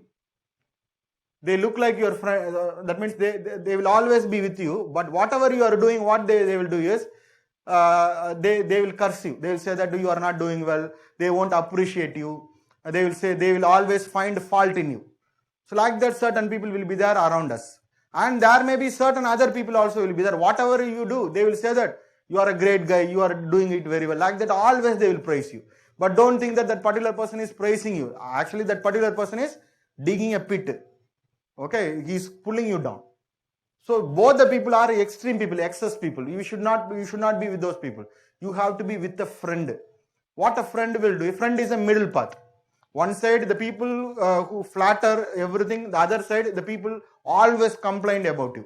Both are extreme. Both the people are not good for you. You have to be with your friend. Friend means whenever you are doing good things, he will appreciate you. Whenever you are doing something bad, immediately he will complain. He'll pinpoint that and then he will warn you. So the middle path is always good. Okay, so like that golden mean principle is there. But anyway, so from Indian philosophy, Ati Sarvatra Vajrayat, it is giving a message to India that in our Indian foreign policy, we should always follow a median path. We should see, now you see India is a friend of US and also a friend of Russia. India is a friend of Israel and India is also supporting Palestine. Can you understand? So India should always take a middle path. That is good for India. That is understand. And then tolerance, non-violence by Buddha, Gandhi. So they have taught us this tolerance and non-violence. Okay. And democracy. So after being a slave under British rule for nearly 3-4 centuries, ultimately when India became an independent country, based on our historic experience, we came to an understanding that democracy is good for India. In a democracy, you have to know that it is people rule. You have to satisfy the people. You have to act according to the people's wish. So in India, since we have a diversified population, India's policy always will be that means what you say, it is a friendly policy only. India won't take any drastic decisions. So these are all the understanding. Okay. So the history of India also determines the foreign policy of India. So this is the second determinant. And then the third one is the economic condition prevailing in India. What are the economic conditions prevailing in India? So number one, you see the availability of natural resources. Why India is friendly with West Asia? Because we need oil from West Asia. Or best example, Mongolia itself. Why India is giving money to Mongolia and developing friendship with Mongolia? Because we need the uranium raw material from Mongolia. Okay. And then the second one is the ability to use the resources. This is also important. You may have the resources, but you may not have the know-how or technology to use that particular resources. In India, for feeding our nuclear reactor, we have thorium. Thorium is available in the beach sand. East coast, west coast beach sand, thorium is available. But we don't have the technology. The technology we have it, but commercially it is not viable one.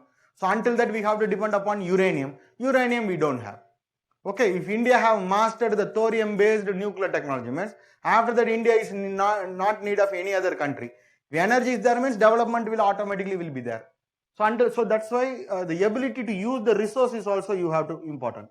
That means convert the resources into development. Okay, and then third one, we are following a mixed economy. Mixed economy. What is mixed economy? One side capitalistic economy, that is liberal economy. Another side you have socialistic economy. Liberal economy means private sector. Socialistic economy means public sector. In India, public sector, private sector coexist. That you have to note. And then you see with respect to Western countries, our relation is mainly depending upon trade, investment and technology. And with respect to Russia, our main relation with Russia is determined by the defense trade we are having with Russia. Okay. And then with Arab countries, oil. Okay, so economic conditions determines the foreign policy of the country. So this is the third determinant of our foreign policy. And then fourth one is the leadership. What type of leader we are having, what type of character that particular leader is having, and what principle we are getting from that particular leader. Okay. So Mahatma Gandhi, he is an idealist. His character is an idealistic character. Okay, so see, first you note that in international relation, there are two important contrast philosophies, theories are there. The ultimate idea of all theories is how to secure the country, how to maintain peace and stability of the country only. That means how to protect the national interest. So, but the method to protect the national interest differs for different countries. Okay. one country is, one group of country, they believe in idealism. The people who follow idealism, they are idealist people. India is one such country. Another theory is called realism. These two are contrast to each other. Ultimate idea of both the theory is to bring peace and stability of the country. How to bring peace and stability of the country? Different paths are there, different way is there.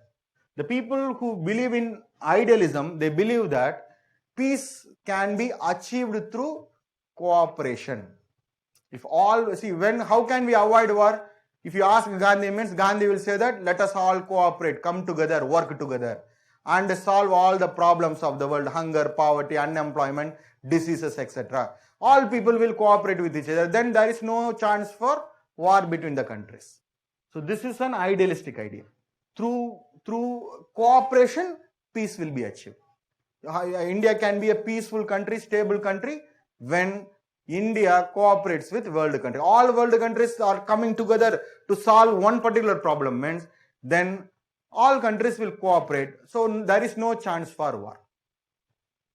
The other group of countries like US, Russia, China and all, they follow, almost majority of the world countries including India now follow realism only. Outside we say that we are idealism, but we are also realism. Realism believes that we can achieve peace through equipping ourselves with power. If through power, peace can be achieved. So that is realism. In simply, I have to say, means the realist people believe in power theory. If you are a powerful person, means you will be peace and stable. See, if you are a strong guy, means nobody will come and create problem with you. You will be peace. So what we have to do? You have to equip yourself with your defense and also economy.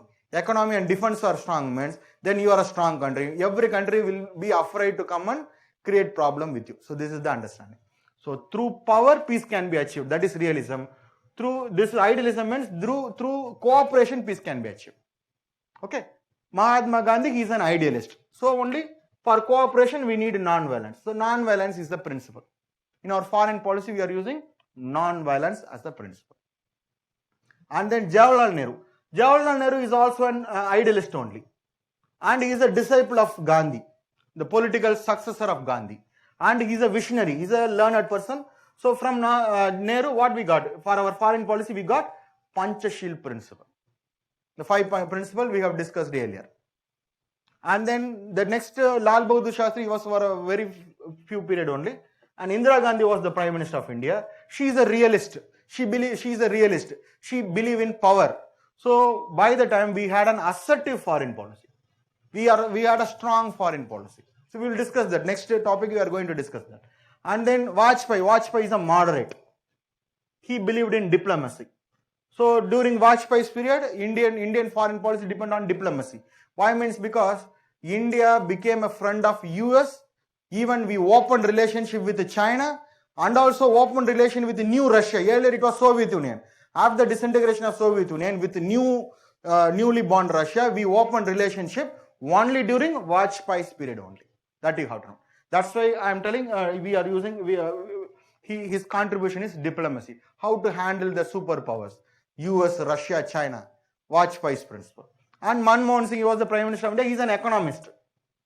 So from him, the foreign policy is liberalization. So we liberalized our economy. Through our economy and big market, we are now dealing with all the world countries. We are opening our market for the world countries. So every country wanted to have friendship with India. Okay. So these are all the leaders, their characters and their contribution. So now Modi is our Prime Minister. What kind of character we are having and what is the contribution of Modi to our foreign policy?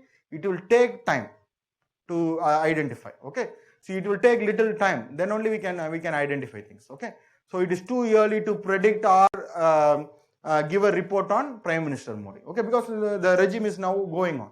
Maybe after 5 years we can give what Modi has given to our Indian foreign policy. So until that, so this is the understanding. So leaders of the country, the character of the particular leaders and the principles, we got it from the leaders.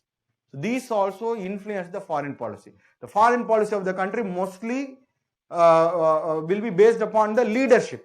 How he is leading India, in which direction. Everybody will lead India in which direction, that is important. Okay, that depends upon the character and the particular leader and their contribution. So this is the fourth determinant of Indian foreign policy. And then the domestic trend, the domestic politics, what is happening inside India also determines the foreign policy of India. See, for example, you see the nature of government. We have a democratic government. Political culture. Political culture means how we arrive at political decisions. In India, the decisions are being taken not by a single leader.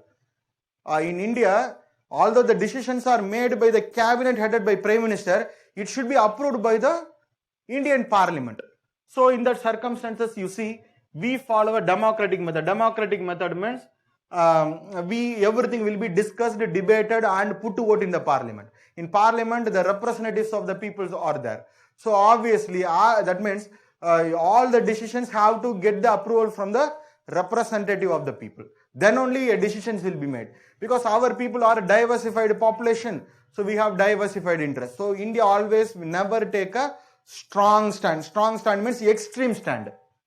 Firmly, we will take the middle path. That is the understanding. So that means having a relationship with India is very easy. If somebody is taking extreme stance, means dealing with that particular person, establishing relationship with that particular person will be very, very tough. So dealing with India is very, very, very easy. That you have to know.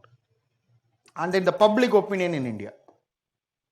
So what the people want, that also influence our foreign policy. Why means because, see, for example, when India got independent, by the time 1947, United Nations was born. The first thing United Nations did was, it divided the Israel-Palestine into two territories. One for the Jewish community and one for the Arab people, Palestine and Israel. And you have to note that since that particular, when the two-state formula was applied by the United Nations in Israel-Palestine, India objected that. Because Indian people, we show our solidarity towards the Palestinian people. In 1947, we did not develop relationship with Israel. Only after in 1950, we finally recognized Israel. But only after 1990 only, we established, 1992 particularly, we established diplomatic relationship with Israel. Why we did not support Israel stand? Why always we support Palestinian stand? Very simple. In India, we have a considerable amount of Islamic community. 13%, around 13% of the population are Islamic community. Obviously, they will support Palestinian people. Okay, so India is in lines with our population, 13% population. And not only that, majority of the Indian population are moderate population only. 82% of the population is Hindu population. Among the 82%, majority of the Hindu people and other religious people are moderate Indians. We won't go religious. So religious means we take a middle path only. Although everybody are Hindu, that doesn't mean that they hate other religion. Okay. So the majority of the Indian moderate population, they all support Palestine only, not Israel. Until now. Why means because we were under British rule for 3-4 centuries. In 1947 only we got independence. So we according to we are against imperialism. We are against colonialism. Okay. So we see, who brought this Israeli people to the Palestinian land? British people only brought this. So that's why we feel that, majority of the Indian feel that Israel is an imperial country, imperial power, supported by British. They are coming and occupying Arab countries' land. How are the Arab people, the Palestinian people are suffering in the hands of Israel? Like that, we are equating that with how Indian people we suffered in the hands of British. That means Indian people, we were suffering under British rule. Like that, the Palestinian people are suffering under the Israel's strong arm. So this is the understanding. So that's why we hate, that means we won't support Israel. But nowadays, you have to, in the last 2-3 decades, we are establishing excellent relationship with Israel.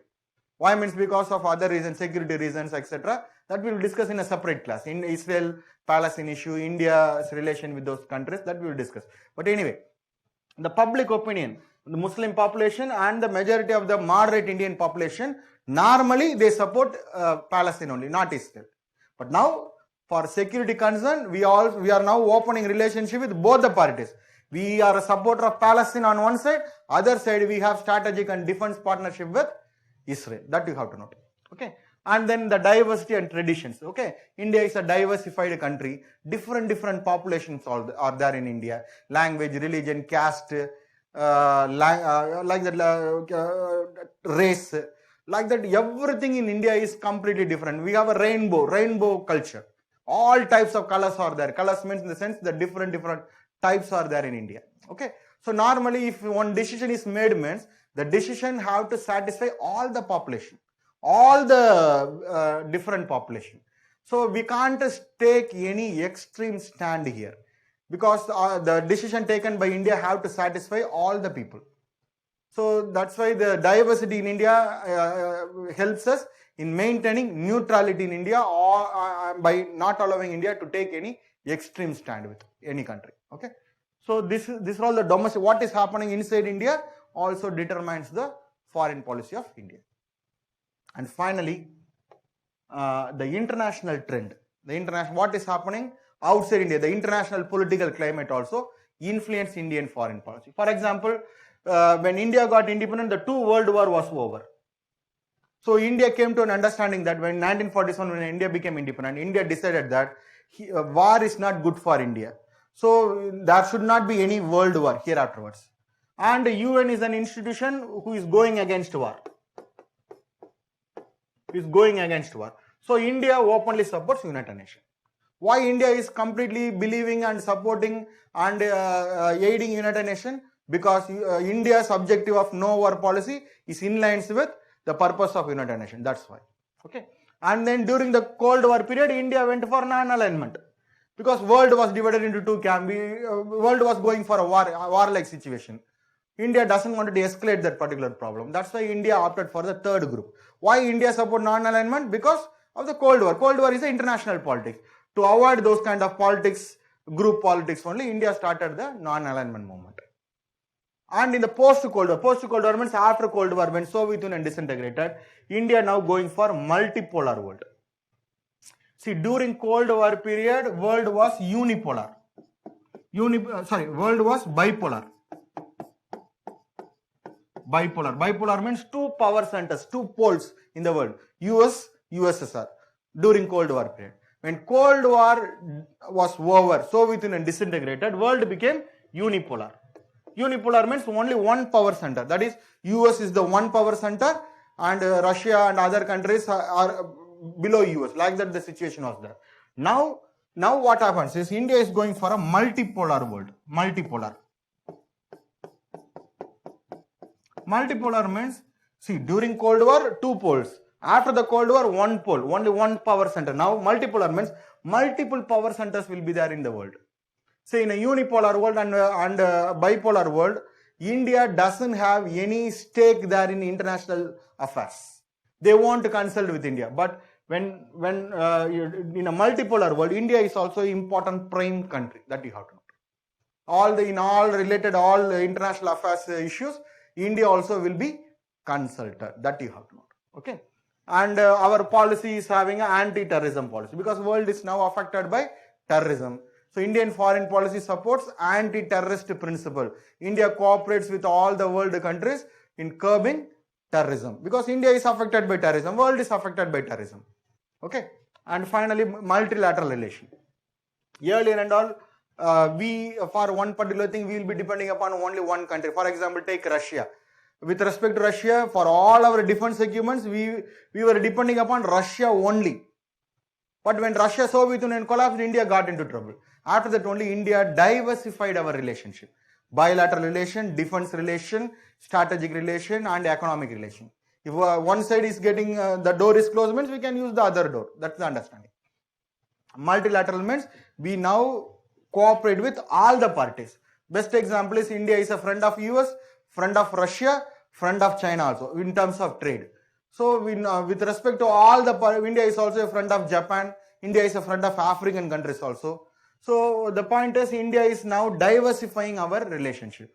That means if one side is some problem is there means with the support of the other parties we can survive. That is the understanding. So these are all the determinants of Indian foreign policy. History, geography, the economic conditions of the country, leadership, the character and their contribution, and then the domestic policy and the domestic trend and the international trend. So these are all the determinants of Indian foreign policy. So the last topic of today's discussion is this different phases in Indian foreign policy. We'll take 1 more minute break, okay? In different phases of Indian foreign policy, 1947 to present, okay? So like this we can divide the policy. We'll take 1 minute break and then we'll come back.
Good afternoon, all. There are a few announcements. First, shall we start some mains test from this week? Probably Saturday. Okay, from past 1 month newspaper, we will give you 10 questions, mains questions. I think you will have basic exposure for mains test. So we will give you 10 questions. You write it and you can send it to our team either through mail or telegram. We'll give you feedback. Okay, that one. And next one, some students texted me like they want a current affairs preliminary test every week. Okay, we are ready. So what we can do is probably from 1 week newspaper we can give you 25 questions maximum. That is the maximum possible. And the remaining 25 questions from general awareness, like there are some basic general informations. Okay, so from general awareness, we will give you 25 questions. So regarding general awareness, we will give you syllabus. Okay, so accordingly we can plan, you can prepare. So don't bother about your mark. Okay, only thing is you should realize how much you are learning from this test, that's all. Don't bother about your mark and rank and all. That every week current affairs test will not be updated in portal. We will give you in a PDF format and we will have discussion also. Okay, so 2 things we are going to do. Our next one for modern India, we are starting classes from Wednesday. So for modern India, as of now, what we can give you is we will upload one Bipin Chandra Modern History NCRT, old edition NCRT in Telegram channel. Okay, so for time being, you actually that is the most standard reference material for modern India. Generally, all UPSC aspirants will refer this. From our academy, we will give you one material, modern India, but not now. Once the lockdown is over, if they are permitting us to send material, we can give you. Because now most of the printing press are not working. And in Chennai. Next one, one more thing what we are arranging is, in case if you are not comfortable in reading PDF format of this NCRT, what we can do is we can send some reference books, standard reference books, say for example Spectrum Modern India and all, to our nearest branches. Say for example Delhi, Bangalore, Trivandrum, Chennai, Madurai, Salem, Trichy, Coimbatore and all. You can go there, you can collect the reference material. That is, you have to pay for getting reference material if you want. Otherwise, you go with the NCRT, that is more than sufficient. And once lockdown is over, we will give you booklets. Okay. So these are the few things I want to share with you. Any questions?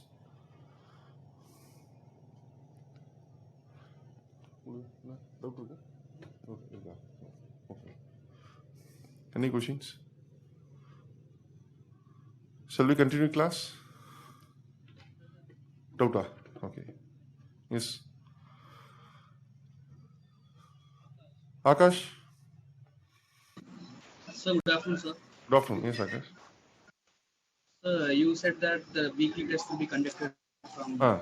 Sir, I want to know that it will be conducted in the next week, right, sir? Yes, coming Saturday, shall we have test? Means Saturday, sir. Saturday or Sunday, we'll Okay, have sure, test. sir. And the next week, Saturday, Sunday, we'll have test, and next week, we'll have discussion. Okay, sir. So only one thing I would say that Yes. whenever the test, maybe you just inform the Telegram channel, sir. Yes, we will put in a Telegram channel. So, cause we We will give you minimum will be 5 having days some time work, to so prepare. thank you so much, sir. Okay, thank you. Avana.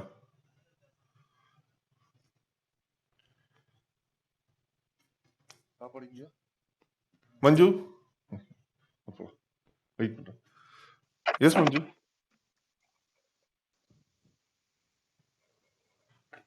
Hello. Yes, Manju. Sir, when I joined the program, I was informed that we'll be using collaboration space app for regular classes. Okay. So when you'll shift So actually, from Zoom app?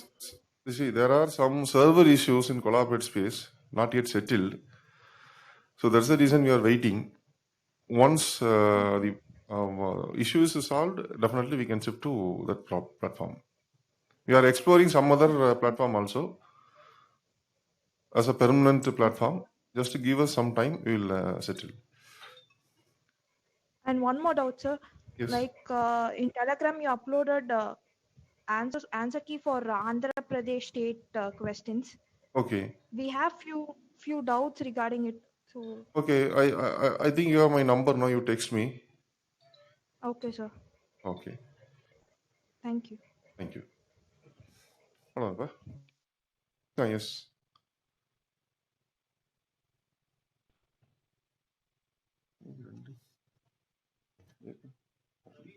Yes, Pravina.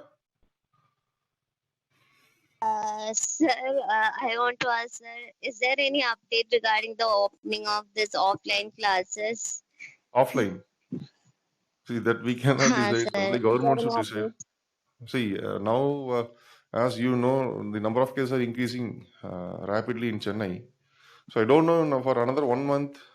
I think probably in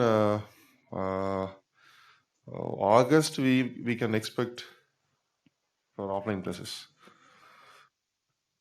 Okay, sir. Okay. Thank you, sir. Thank you.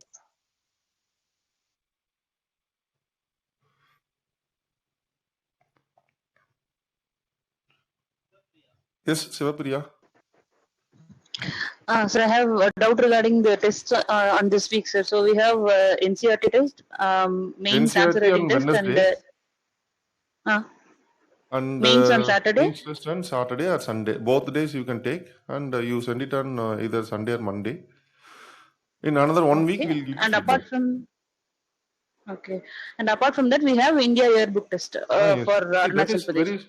that is very small portion of India book. Within 1 hour, you can complete that India book chapter. I mean, one state, and you can take test. Yeah, yes.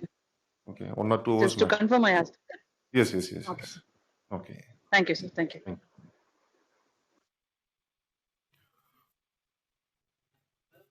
Yes, Karpsami. Hello, sir. For that mains exam, what will be the portion like from May 1 to May 31st? May 1 to 30th. Yes, I will share in Telegram. No. Okay, fine. And for that answer, I think Even what see, we don't have worry. Not only date, we will give you topic also. So you have to prepare content from the topic. That's all. Okay, that's fine, sir. And for the answer writing, we have to write the answers, and then we have to convert into PDF, and then we have. Exactly. You have to share either in mail or Telegram. We will give you guidelines how to do and all. Thank you, sir. And for the offline classes, like even today we have the first class on the bilateral lessons. Yes. So when it comes to offline classes, Again, we will repeat. Oh, that's what. Like you will take the classes. See, like I heard that. No, now we are introducing sir. all subjects. Whenever government is giving permission for conducting offline classes, again all the subjects will be repeated. Okay, thank you so So much, if sir. you That's want, you what can that is. sit in that class, or if you don't want, then you can skip the class. Thank you so much, sir. That's what my concern is actually. Okay, Like okay. I Okay. heard there were So classes my like plan is assigned. like we will continue with some subjects. This week we have planned for modern history and bilateral relations, and I think it will go for Okay, sir. 2 weeks. And after that we will have economics. Now we are giving only terminologies, but as such, economics will start after 2 weeks. Economics and science and technology. Okay, so once these two subjects are over, then we can plan for world history and some other subject like polity.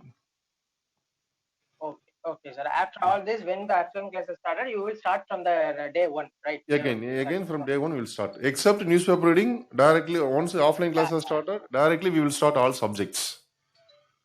Okay. Thank you, sir. Thank you. Okay, thank you.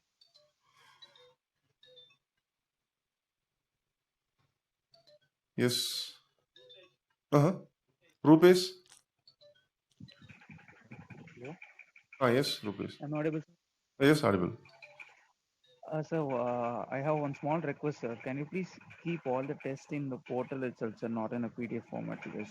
Portal, okay, I will check with our IT team. Uh, Then if possible, we can do okay, no. sir.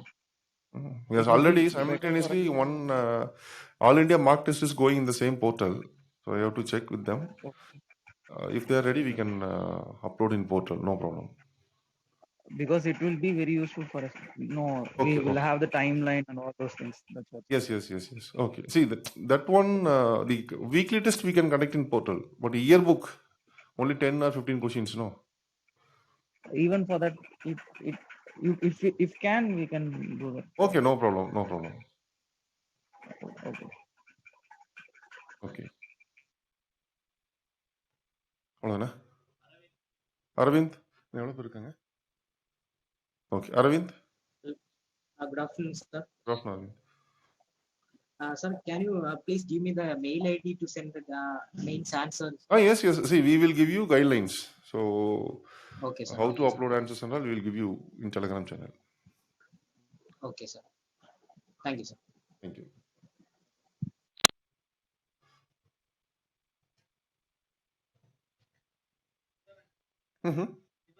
Sivaranjani? Hello. Yes, Sivaranjani. Sir, good afternoon, sir. Good afternoon. Sir, optionals demo class, when will it be, sir? Demo class for After the optionals. lockdown. Even now we can plan. Yeah. Okay, I will check with all our faculties.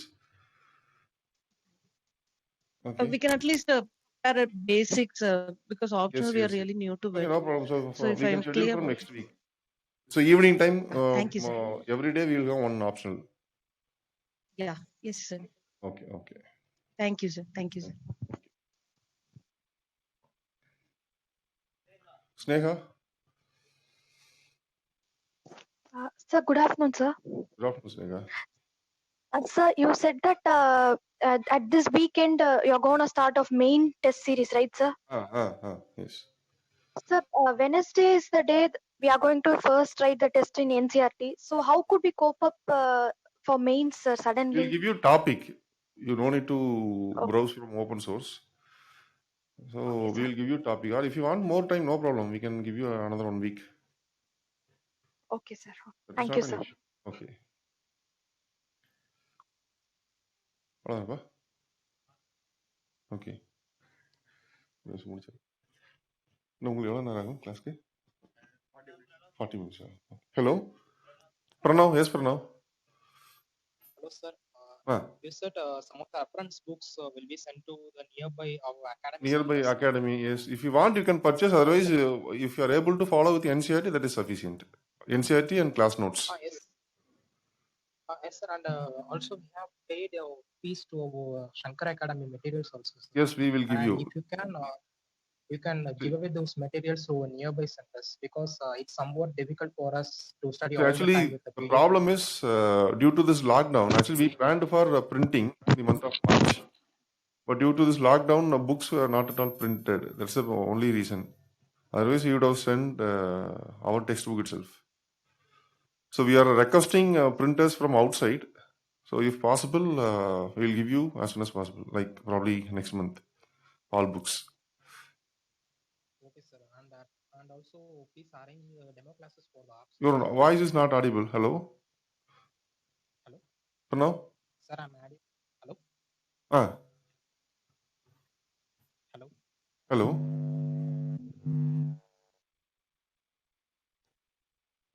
Cut ஆயிடுச்சா?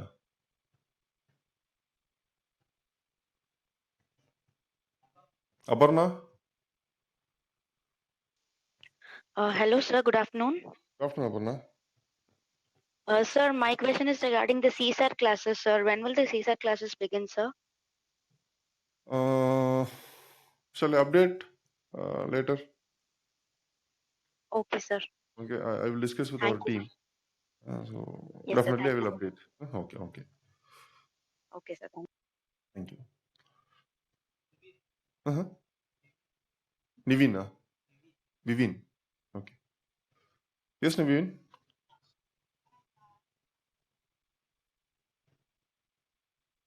Hello, Vivin? Okay. Hold. Okay.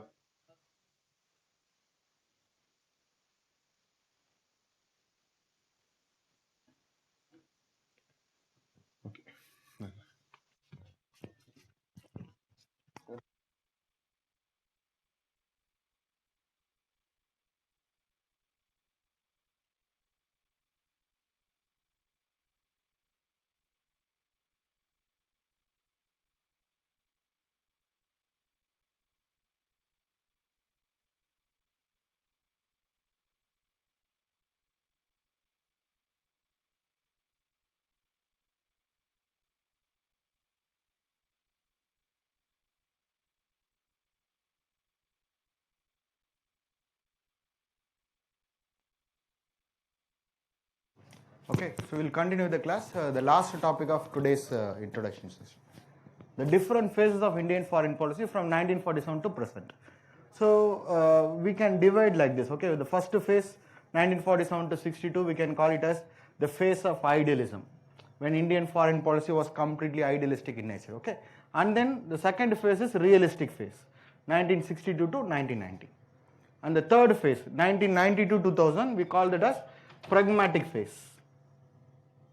And now the present foreign policy, we call it as pragmatic realism. I think already I have explained what is idealism. Through cooperation, peace. Realism means through power, peace. Pragmatism means practical. Now we are following practical realism. So we are going for power, but at the same time we are practical. Okay, these are all the four phases. Okay, so one by one we will discuss. So one, the phase of idealism. The phase of idealism. Okay, in 1947 to 1962, this phase we call it as the Nehruvian phase. Jawaharlal Nehru. So Jawaharlal Nehru is not only the first Prime Minister of India, but also the Foreign Minister of India. Until his death, he held that particular foreign ministry post. After Nehru, Lal Bahadur Shastri period only, a separate foreign minister was appointed. That means later Prime Ministers only. Okay. So since he is an idealist, he followed that idealism foreign policy. So India by the time had the policy of anti-colonialism, anti-imperialism, anti-racialism. That means even after India got independent, India began to give voice in favor of other colonies who are yet to get independence from the European powers. Okay. So and not only that, India fully cooperated with United Nations also. Okay, for example, in 1950-51 during the Korean crisis and all, India played a very important vital role in mediating and settling the problem. In Korean crisis, Indian government, India on behalf of United Nations did lot of work. Okay, and not only that, when world was divided, when Cold War started, India opted for non-alignment. Non-alignment means a policy which is going to pacify the tension between the two power centers, okay, US and USSR. India did not opt for joining any power center. India wanted to get benefit from both the centers, so that's why India followed non-alignment movement. And not only that, India worked for regional cooperation during this time. For example, this Panchashil principle. the Panchashil principle. Okay, so we have signed a regional peace deal with China, Panchashil principle. Not only that, during this period, India also was involved in Afro-Asian conferences also. India began to build a developed relationship with regional power centers also. So all these things shows that India completely believed in cooperation to achieve peace. Whether it is non-alignment movement, whether it is Panchashil, whether it is United Nations, whether it is in support of the African countries, we believed in cooperation to establish peace. If world have to be without war, means we have to be at peace. Okay, for that we need cooperation. That means we can say that already we know that the ultimate idea of foreign policy is to protect the national interest of the country. What is the national interest? Our interest is maintaining peace. Okay, to maintain peace, we believed idealism. That means Indian Prime Minister and Foreign Minister Nehru thought that if India follows idealistic foreign policy, means then all the problems of India will be solved. All the problems of India will be solved. Okay, that means our national interest will be protected if India follows idealistic foreign policy. Okay, so this is the first phase. And note that during this particular period, you have to note that Nehru was one of the greatest among the world leaders, one of the greatest person. The top world leaders means Nehru name will be there. Because when India became independent, world countries said that India will be shattered into thousands and thousands of pieces. Because a nation can be formed only based on some kind of homogeneity. Some common thing should be there. But in India, what is common is the difference is the only common thing India is having. Everybody are different in India. So obviously what happens is India defied the world leaders' expectation that India will be divided into different countries. India till now is maintaining as a single country. So far not a single territory was became a separate country from India. They get separated from India. So this entire credit goes to Jawaharlal Nehru only. That you have to know.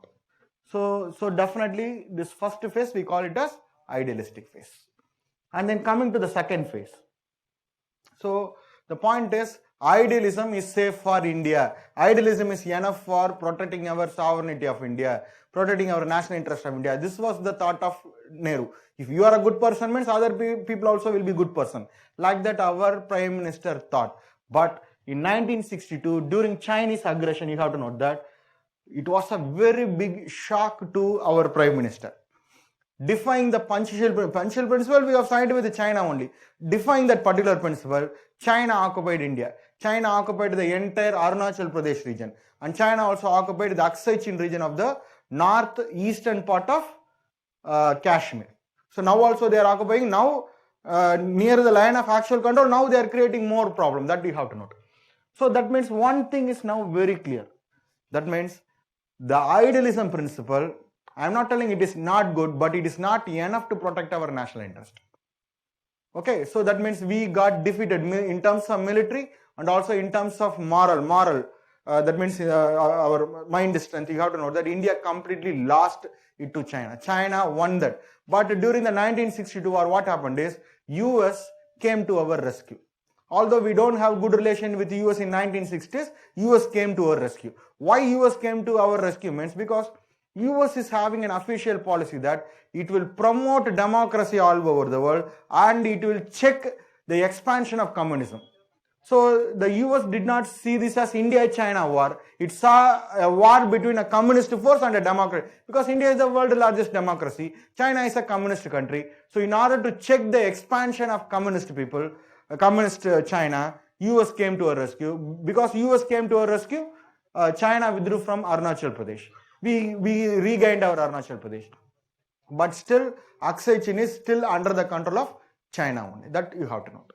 Okay, and after this, what happened is India's morale went down after we lost a war with China. But what happened is taking this as an advantage in 1965 actually. 1965, Pakistan waged war with India.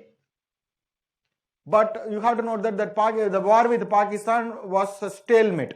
We did not win the war or we did not lose the war, but there was stalemate means draw, but we had an upper hand.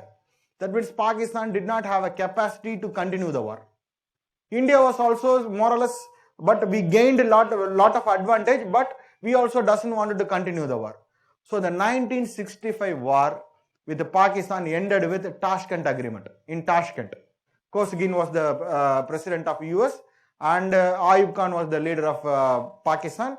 Lal Bahadur Shastri was the prime minister of India. Because what happened is after the 1962 Chinese aggression, Nehru died a disappointed person in 1964. The last 2 years of Nehru was the worst period for Nehru because he took personal responsibility of the defeat of India with respect to China. So he died a disappointed person. After that, Lal Bahadur Shastri, under his prime ministership only, we had a war with Pakistan. We did not win the war, but we had lot of advantage in that particular war. Finally, the Tashkent Agreement was signed. The agreement actually went in favor of Pakistan only. What all the advantage we had before the war, we have to lose those advantages. Like that it was there. Before this, Lal Bahadur Shastri was about to get criticized in India. On the day of signing that particular agreement, in Tashkent itself, our Prime Minister died mysteriously. How our Prime Minister died till now, it is a classified information. We don't know how our Prime Minister died.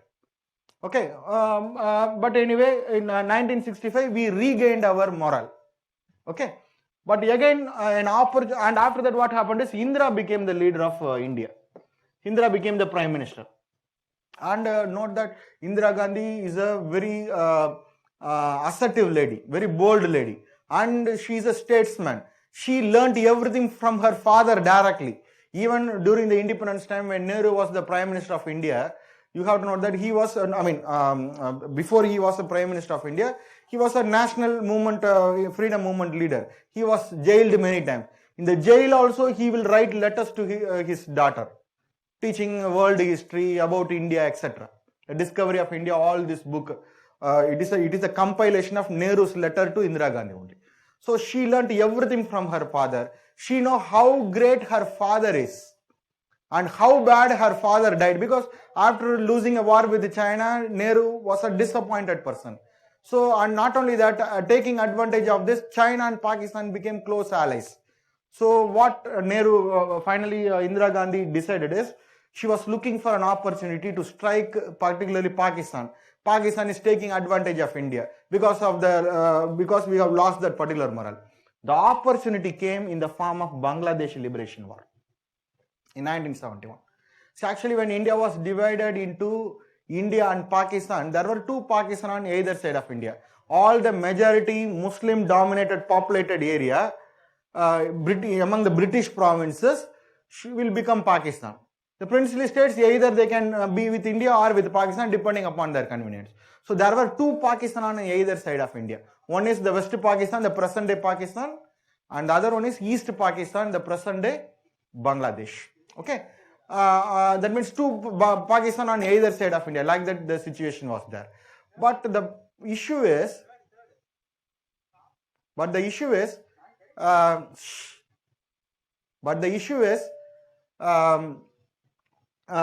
this West Pakistan doesn't like this East Pakistan. The present day Pakistan doesn't like that day's Bangladesh people. Why? Means because compared to India, Pakistan is an underdeveloped nation. Compared to mainland Pakistan, Bangladesh is very, very underdeveloped, particularly in 1950s, 60s and all. And not only that, the people of Pakistan, the West Pakistan people, they speak Urdu as their language. The Bangladesh people, that means the East Pakistani people, they speak Bengali as their language. So ultimately what happened is, one fine day, this Pakistani people, they made Urdu as their official language. So this completely alienated the half of the Pakistan population who are in the eastern side of India, that is East Pakistan. Because if people doesn't know that particular Urdu means, they can't enter into government services, they can't get a government job or admission in educational institution. Like that problem came. The East Bengal people, the Bengal people, they doesn't know Urdu. They speak only Bengali. So because of that, what happened is, when an election was there, all the people in East Pakistan, they voted for a single person. That single person was Sheikh Mujibur Rahman. And in West Pakistan, different parties were competing with each other. ultimately the situation was such that the Sheikh Mujibur Rahman, who belonged to the East Pakistan, was about to become the Prime Minister of both the Pakistan. When he went there to Pakistan to claim the government, instead of becoming a Prime Minister, the Pakistan President ordered his arrest. So this created problem between East Pakistan and West Pakistan. So there was a big unrest was there in East Pakistan. So Pakistan army was sent to East Pakistan. In East Pakistan, the Pakistan army did lot of atrocities. See, whenever a disciplined army is let loose, obviously what will happen is they will involve in all bad activities. So the East Pakistani people began to fight against the Pakistani, their own country's soldiers. That means West Pakistan soldiers. They committed lot of atrocity and that means unspeakable things to the people. They killed everyone, dishonored women, they raided their house, like that. Okay, so slowly what happened is the East Pakistani people, the present day Bangladeshi people, they began to come to Indian territory as refugees. And note that we are following a Panchashil principle. This is Pakistan's internal problem, East Pakistan, West Pakistan problem. So we can't go and intervene in their internal problem. But when lot of refugees entered into India, in West Bengal, Assam, Meghalaya, and also particularly in Tripura, India took it as our own problem, and we began to intervene in the Pakistan's East Pakistan, West Pakistan problem in favor of East Bengali people, that is East Pakistan people. But what happened is, Pakistan already they have become a friend of China. And not only that, Pakistan had the complete backup of US. US always during this time, except during 1962, always acted against India by supporting Pakistan. Why this is the case? Why US and Pakistan had a good relationship? See, now only after 1990s only US and India are good friends. Before that, US and India are opponent to each other. We doesn't like each other. US supported Pakistan. Why means because in 1950, when world was divided into two camps, US and USSR, US, United States signed a lot of security treaty. For example, with Europe, it signed NATO, North Atlantic Treaty Organization. It is a security treaty to counter communism. Okay, like that, with respect to Asia, it signed CENTO Treaty, Central Treaty Organization. With respect to Southeast Asia, it signed Seattle Treaty, CENTO Treaty, Seattle Treaty, CENTO, Central Treaty Organization, and then Southeast Asia Treaty Organization, CENTO Treaty, Seattle Treaty. So these are all the treaties signed by US with various countries. And US, since India is a democratic country, US is the oldest democracy, India is the biggest democracy, US asked India to sign the CENTO Treaty. But India rejected signing this treaty. Instead of joining with the US camp, India opted for non-alignment movement. This everybody know. So when India rejected the proposal of CENTO Treaty, Pakistan immediately used this opportunity and signed the treaty. That means US and Pakistan became security partners. That means according to the treaty, if any one party is getting affected by some other third party means, both the countries will have cooperation. So now India is trying to involve in Pakistan's problem. So when Pakistan is trying to get trouble from India, immediately US came to the rescue of Pakistan. So now the situation is like this, okay? From the eastern side and western side, Pakistan may attack India. From the northern side, unfriendly China is looking for another opportunity to strike India. From the southern side, US sent its 7th fleet, nuclear capable 7th fleet into Bay of Bengal. A nuclear capable ship is entering into India.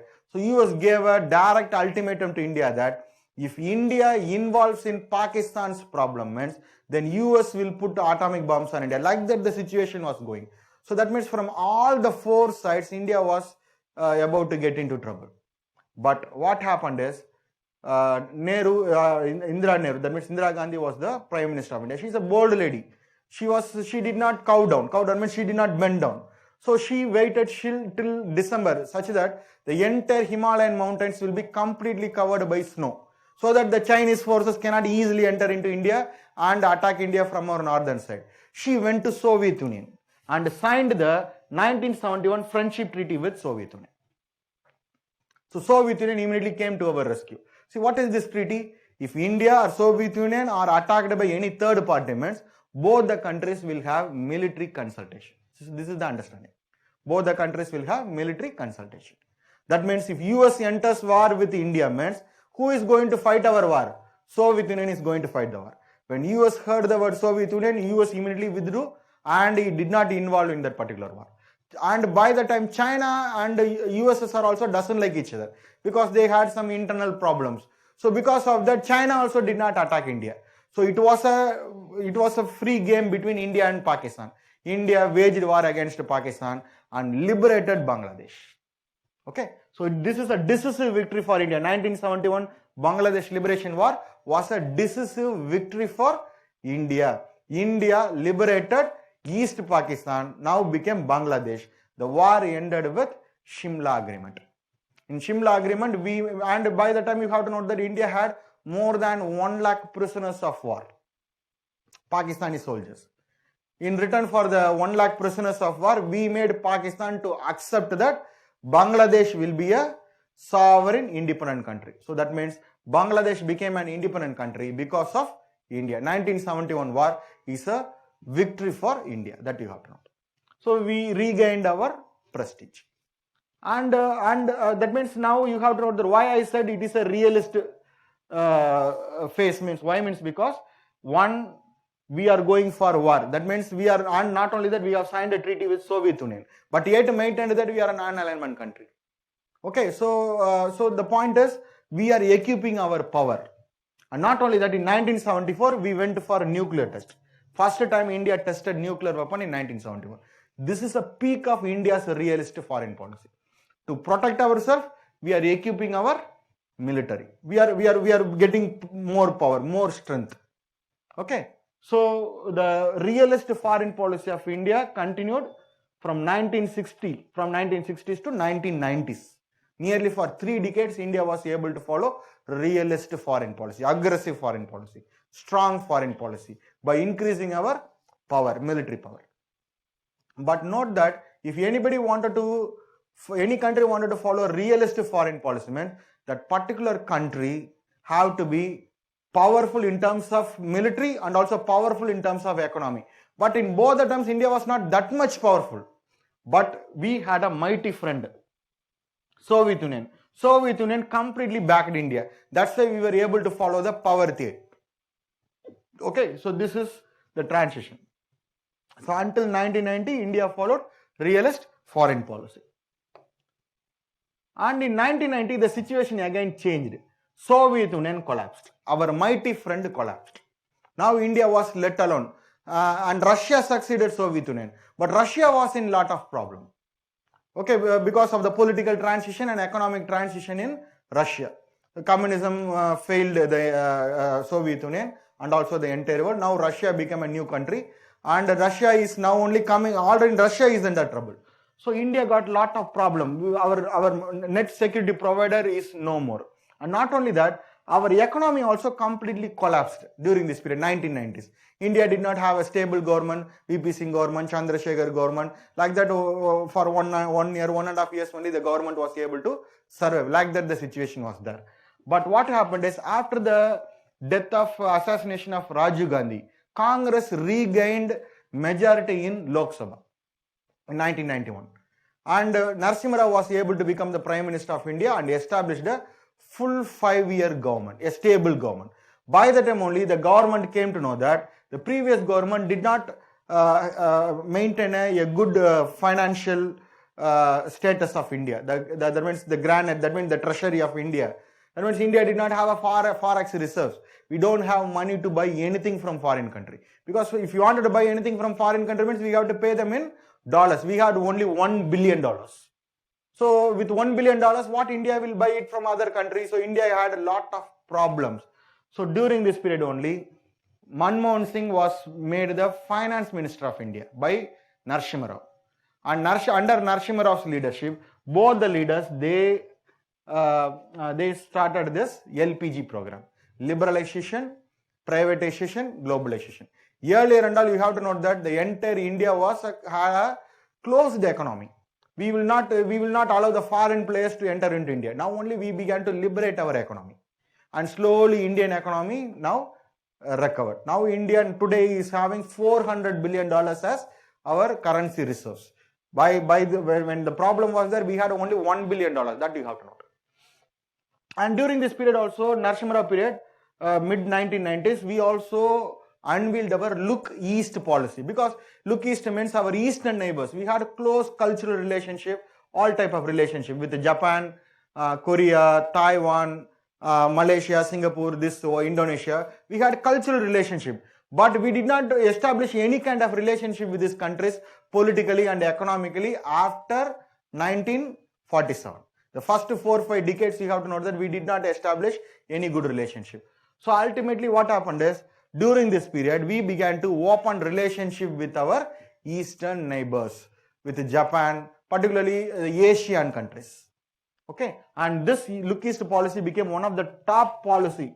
After that, we reaped a lot of benefits. For example, in mid 2000s, 2005, 6, 7, when world was particularly US was affected by some subprime crisis, Euro crisis was there in Europe, India was not that much affected. Why? Means because India have diversified our relationship. So India was able to recover from that particular economic meltdown.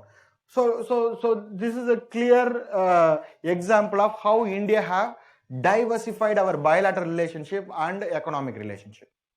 And there is one more doctrine is there. That means one more principle India followed during this time, that we call it as Gujarat Doctrine. Gujarat Doctrine. What is Gujarat Doctrine? Gujarat Doctrine means, see, in the starting of the class we discussed this. If any country is following anything, means doing something in international relation, means it is doing it only for its benefit, like that we discussed. But Gujarat Doctrine is completely different. So I.K. Gujarat was, for some time he was the foreign minister and he was the prime minister of India, Indira Gujarat. So he unveiled a doctrine. That doctrine is called Gujarat Doctrine. That means we have to positively engage our neighbors. We have to, we are a big brother in South Asia. In South Asia, India is a mighty country, at least in South Asia. So all our neighbors, Pakistan, Nepal, Bhutan, Myanmar, Bangladesh, Sri Lanka, Maldives, these countries are poor countries. They don't have a well-developed political or economic system. So we are a strong country. So as a big brother, we have to help our neighbors without expecting anything in return. That is important. See, if we do something, means we will expect something, no? So in this case, we are not going to expect. So we have, as a big brother, India have to positively contribute to our neighbors without expecting anything in return, except goodwill. Just for goodwill. Goodwill means, that means for the peace, we are friends only. To establish that particular point, we will have relationship. We will help them. We will not expect, those countries need not give anything in return. Just we want only goodwill. Why? Means because whenever India have set a big target, we wanted to become one of the superpower. When we are trying to go that, all our neighboring countries, they are getting into trouble. Always they create problem. And we will be engaged in solving these petty problems. So we can't march towards our target. So this is the understanding. So ultimately, to convince our neighbors, to make our neighbors a friendly neighbor, we unveiled this Gujarat Doctrine. To some extent, this is a soft power approach of India. Okay. And then in 1998, again India went nuclear test. During Vajpayee's period, for the second time we went to nuclear test. And not only that, when we went to nuclear for the second time, Pakistan became the nuclear country for the first time. It also tested nuclear weapon. That means the two arch enemies of the world, India and Pakistan, now are equipped with nuclear weapons. Now they are equipped with nuclear weapons. Anytime war may break out between the two countries. And more countries will join. China will join, US will join, Russia will join, means then it will become the third world war. Third world war means, third world war will be a nuclear war. If it is a nuclear war, means the earth will perish, the earth will go down, that's all. Earth will collapse. This is the understanding. So that's why all the world countries put economic sanctions on both Pakistan and India. Pakistan said that I am ready to disband my nuclear weapon the moment India disbanded its nuclear weapon. India said that I can't disband my nuclear weapon because my enemy China is having nuclear weapon. So because China is having nuclear weapon, India is having nuclear weapon. Because India is having nuclear weapon, now Pakistan is having nuclear weapon. So the economic sanctions was put on India. US, Japan, all the major countries, they put economic sanctions against India. But note that because of Vajpayee's diplomacy, within a year, all the economic sanctions against India were lifted. I can say that this is because of two important reasons. Reason number one, we have opened our economy, LPG. So we have a world biggest untapped market. Okay, unexploited market with a rising middle class population. So every middle class population means now everybody will have money. So everybody will buy gadgets, things from outside. That means foreign things. Okay. So everybody wanted to access, every world country wanted to access our market. So obviously what happened is everybody wanted to establish friendship with India. US was the first country to lift the sanction, followed by Japan and all world countries. So one reason for why world countries lifted the sanction immediately means, number one, LPG policy. India opened our economy. Number two, Vajpayee wrote a letter to US President Bill Clinton saying that India tested nuclear weapon to deter China. That means against China only we tested nuclear weapon.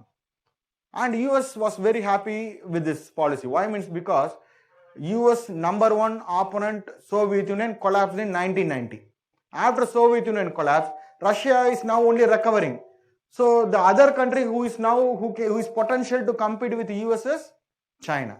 So US is looking forward of some kind of friends to counter China. And one country who is a natural enemy of China, and one country during the war when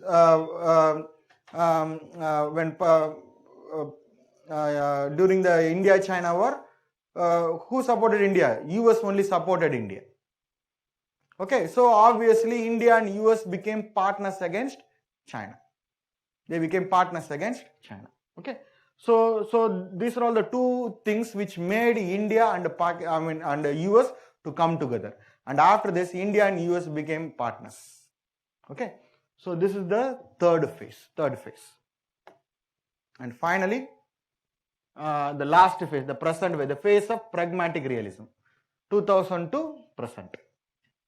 So this is the beginning of Indo-US relationship. See, after this nuclear test, it was immediately followed by Kargil war. In Kargil war, in nuclear test, US is now supporting India, thinking that US is thinking that India can be a good partner to US in countering China. That's why US began to establish relationship with India. Now with the US, we are having strategic partnership. Okay, on seeing that India-US relation is developing, immediately Russia cannot accept this because Russia is a traditional partner, Soviet Union. Now Soviet Union is succeeded by Russia. Now Russia immediately came to India and signed a strategic partnership agreement. Now we became friends of Russia also. Now under Putin, now we are having good relationship with Russia.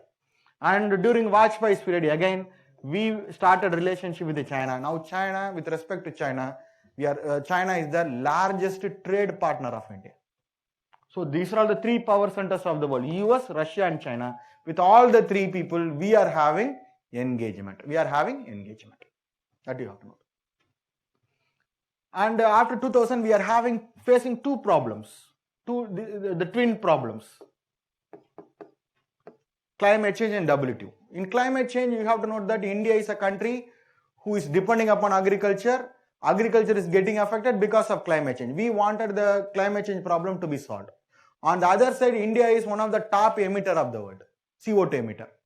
So we are only polluting this earth, on the other side we are getting affected. So we are not ready to reduce our CO2 emission. Why? Means because CO2 emission, that means pollution is directly proportional to development. That means more development, you need more development, then you have to pollute this earth more. So this is the condition. So what India wants is, India wants our agriculture problem to be solved on one side. On the other side, India is not ready to reduce our CO2.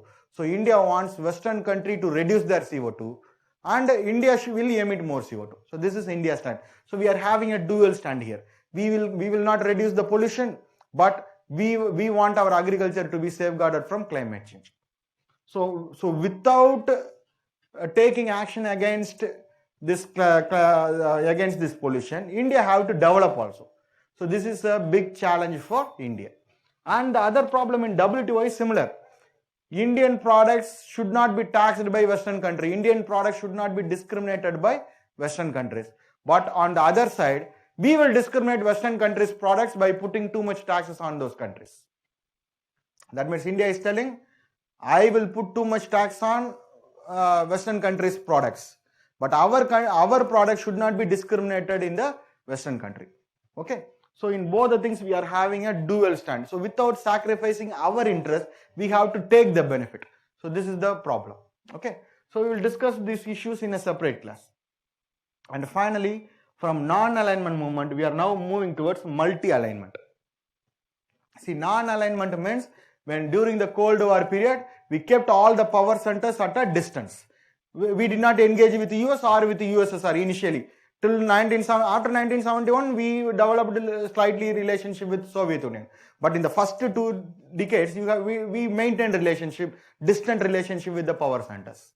Okay. By doing this, we were following the middle path. But now you have to note that we are following a multi-alignment movement. Multi-alignment movement means now we are keeping all the power centers very equal, very close to India. India is having good relation with the US. India is having good relationship with Russia, and also India is also having good relationship with China. We are also now keeping all the power centers very close to India. So by doing this, now also India maintains that we are following a middle path only. Okay. So this is the present phase. In first phase, idealistic phase. Second phase, aggressive realist phase. Third phase, pragmatic, practical phase. Now pragmatic realism. That means we are aggressive but practical. That means wherever we are offensive, we are offensive. Wherever we are defensive, we are defensive. So these are all the, this is the brief trend of Indian foreign policy. Okay. So with this, the introduction class is over. So I am giving you a homework. Okay, what you do is you just list down the challenges in Indian foreign policy and what are all the opportunities India is having in Indian foreign policy. So these 2 things you just hint. Okay, what are the plus, what are the minus in Indian foreign policy? Just you list it out. We will discuss in some other class. Okay. So with this, the introduction part of Indian foreign policy is over. So tomorrow we will start India and West Asia. Okay. So today's class is over. If you have any quick question, means you can put it. Okay, quickly you can ask some questions. So already time is up.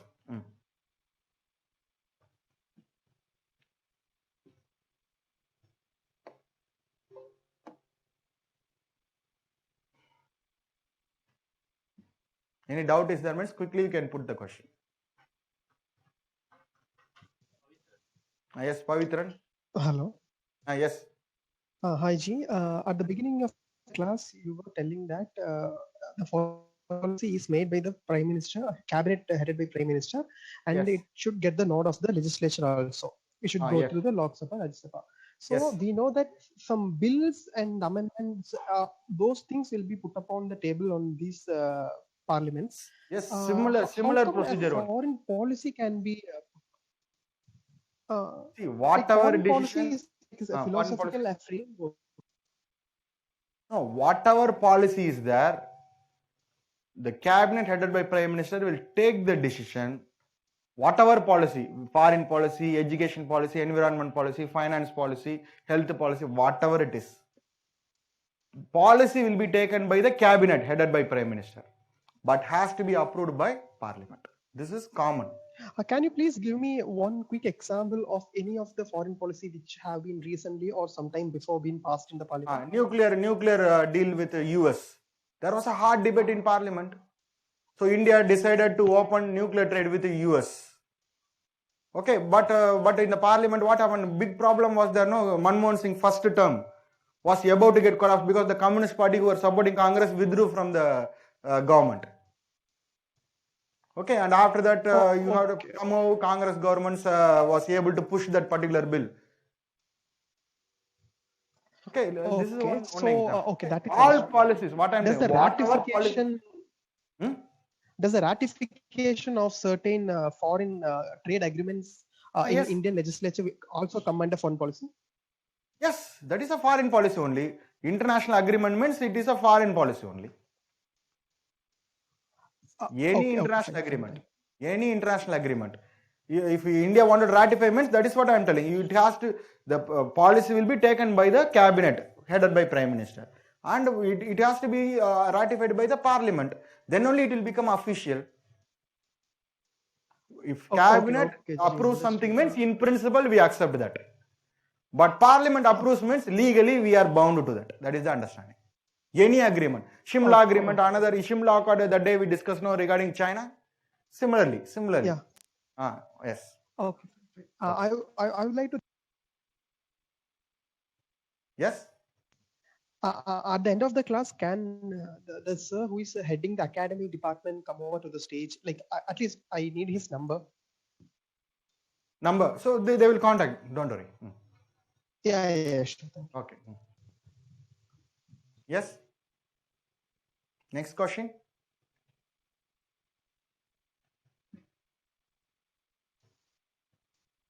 Hello, sir.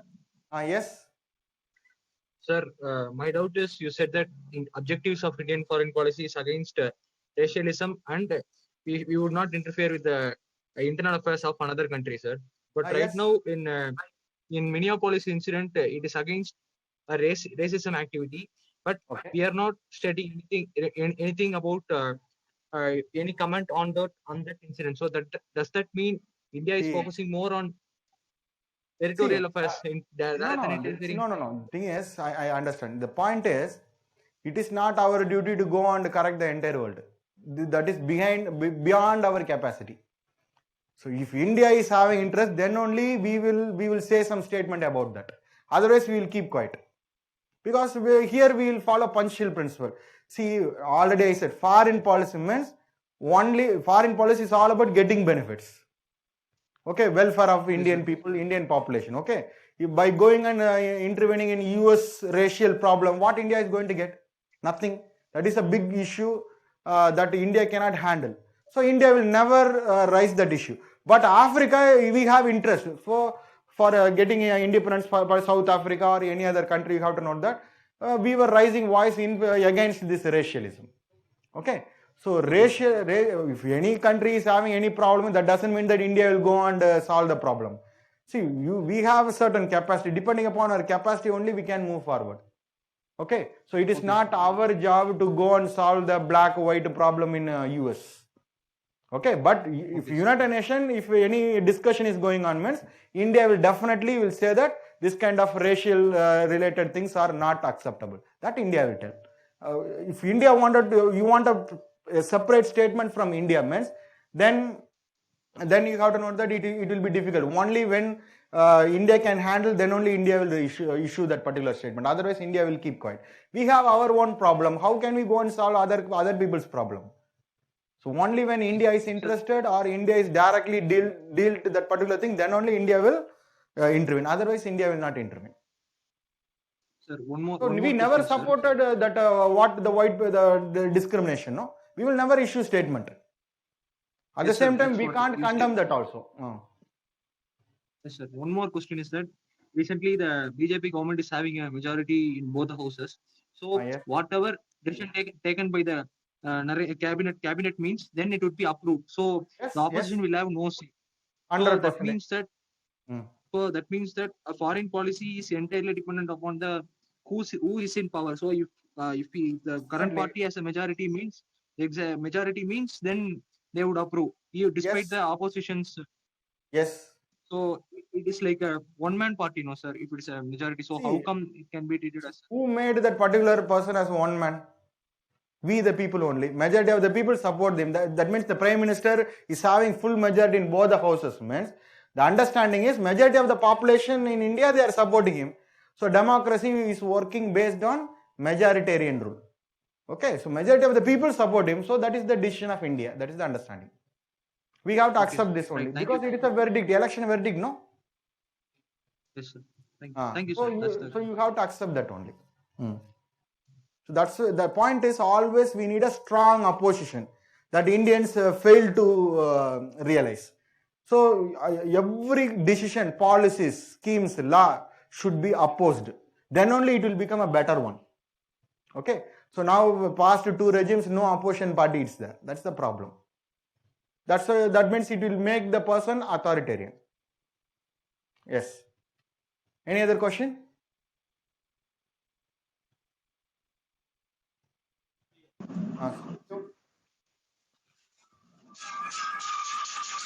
Can you hear me, sir? Hello? Yes. Yes, sir. I have 2 specific questions. Can you hear me? Yes. Yes. My first question is that means India has her official language as Hindi in Devanagari script, right? In 343(1), it is stated in the Indian Constitution. Okay.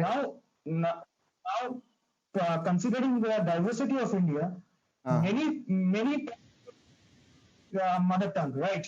Yes. So my question is that means East Pakistan broke from West Pakistan because they are trying to impose Urdu as an official language. But why India in this condition, instead of having Hindi as official language, we are staying together? Means yes. Without any kind of.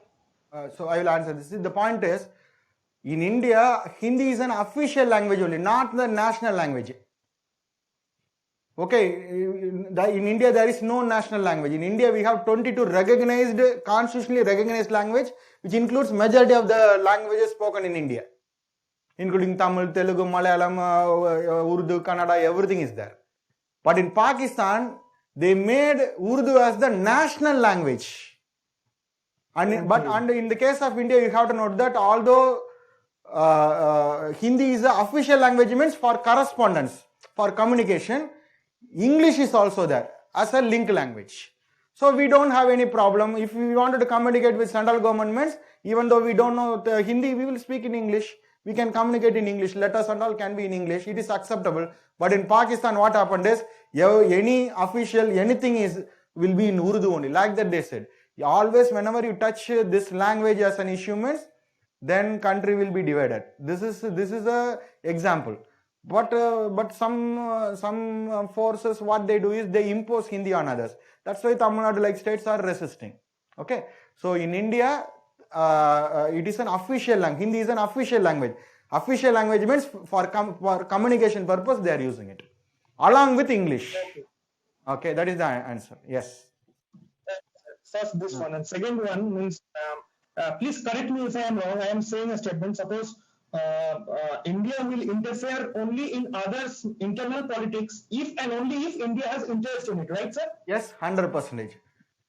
In the interest, see, India officially follows Panchashil. We won't intervene, but if India has interest, means India will do it. Okay, sir. And the last question is that means what book to read, means what kind of means. See, you have explained it, but what materials to read means because I have never read it. See, I will send you one particular book, Rajiv Shikri book. So that is for general reading, which may not be useful for your exam, but for general understanding knowledge, it will be useful. And you have to follow newspapers only. No particular book is there for this. For the backdrop and history means history related. Background history.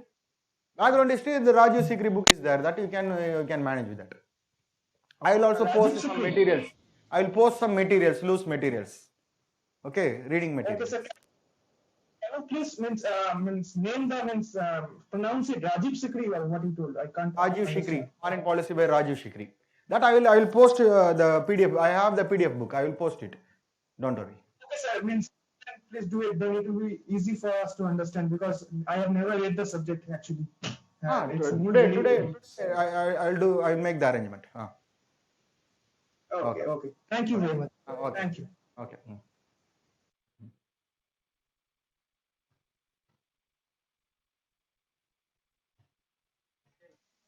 Yes, next question. So good afternoon, sir. Good afternoon. Sir, when it comes to international relations, is it necessary for us to study internal crisis of other countries like China imposing the bill on Hong Kong and the present issue going on in US? Yes. See, if any issue is an international issue, national issue, state issue, district issue, means you have to know what is going on. Suppose if it is not associated with India, means no need to dig very deep, but you should know what is going on there. Sure, sir. Okay, so no need to dig very deep. What are the problems? See, since that news is coming in Indian newspaper, it is an international issue. So just know who are all the parties, who are all having relation with who are all enemies, what is the issue, what is India's interest. Like that you just read. Just to know, you should know everything happening around in India. But the internal party politics, that and all not required. Hong Kong, China is a big issue. That you have to know. So for example, in Spain, when election is there, two parties are fighting with each other, like one party beats another party, that and all not required. Okay. So issue means you just know it. That's all. Sir, specifically for these issues, going through it in a superficial manner is more than enough. Or that is enough. Just to read the newspaper, that is enough. Okay, no need to dig deep because those politics and are not required, no, for us, unless it affects India. Sir, okay, sir. Okay. Thank you. Okay.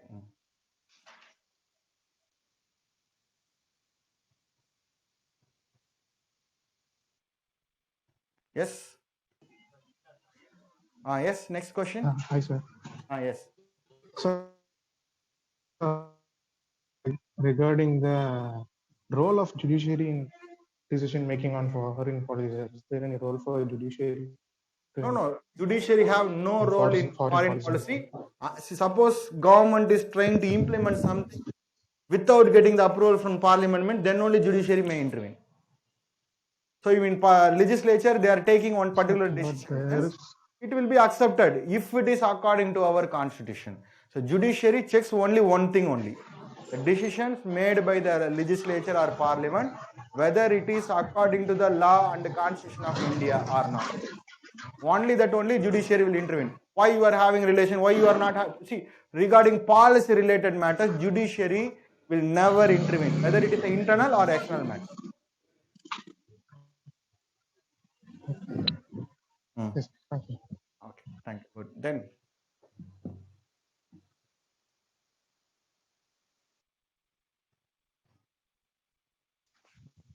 Good afternoon, sir. Yes. Sir, is the president assent is required for foreign policy or not? Little louder. President assent is required for foreign policy or not? Any policy, unless president signs, we are not legally bound. Parliament includes Lok Sabha, Rajya Sabha plus president. Sir, what are the choices with president regarding foreign policy? Like other policy, he may ratify or he may put veto power or he may send it back one time. Like that, we will be reading it under president. Okay. So president, mostly regarding foreign policy, he will sign it.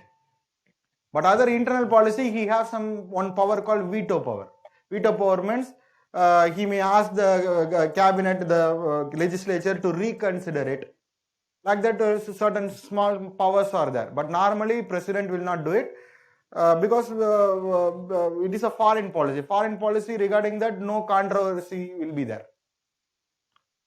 Okay, so regarding this, you should read in polity what are the veto powers of the president. So like any policy, foreign policy also, president have options. Yes. Okay, sir. Okay. Then?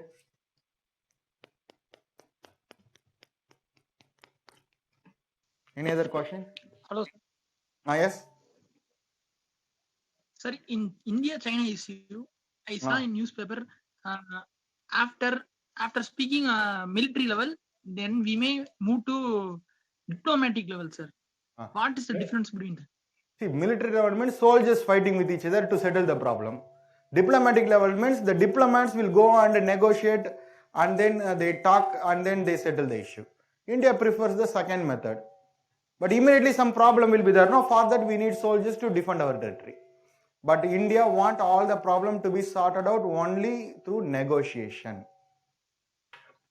In diplomatic level only there is a treaty may sign like that, sir. A treaty, see, two soldiers are fighting with each other means how they will sign a treaty. Diplomatically, only diplomatic means talks, negotiation. Negotiation as per today's discussion is the first tool. War is the last tool. Okay, so nobody will like to go for a war. They will try all other things. If nothing works means then First negotiation not working means gift not working means threat. Now China is issuing threat. If China, the threat also not works, then people may go for a war. Okay, sir. Sir, in Taliban war, sir, Afghanistan. Yes. If it is against idealist of India. That's why India is not engaging Taliban so far. Sir, in but all lot parties, of countries are complaining. A lot of other countries are engaging after evaluating other options. Now they wanted to open relationship with the Taliban. Now India is still considering that option because we can't. How can we negotiate with Taliban when Talibans are friendly with Pakistan? So this is our problem. Yes, sir. But the Afghanistan government is also ready to. That is their problem. See, what they are doing there in their country is not our concern. How it is going to affect India, that is our concern. Whether we are negotiating them, whether we are going to fight them, that still India is reserving our policy. Nothing is going in favor of India. That's why India is keeping quiet. Okay, sir. Okay.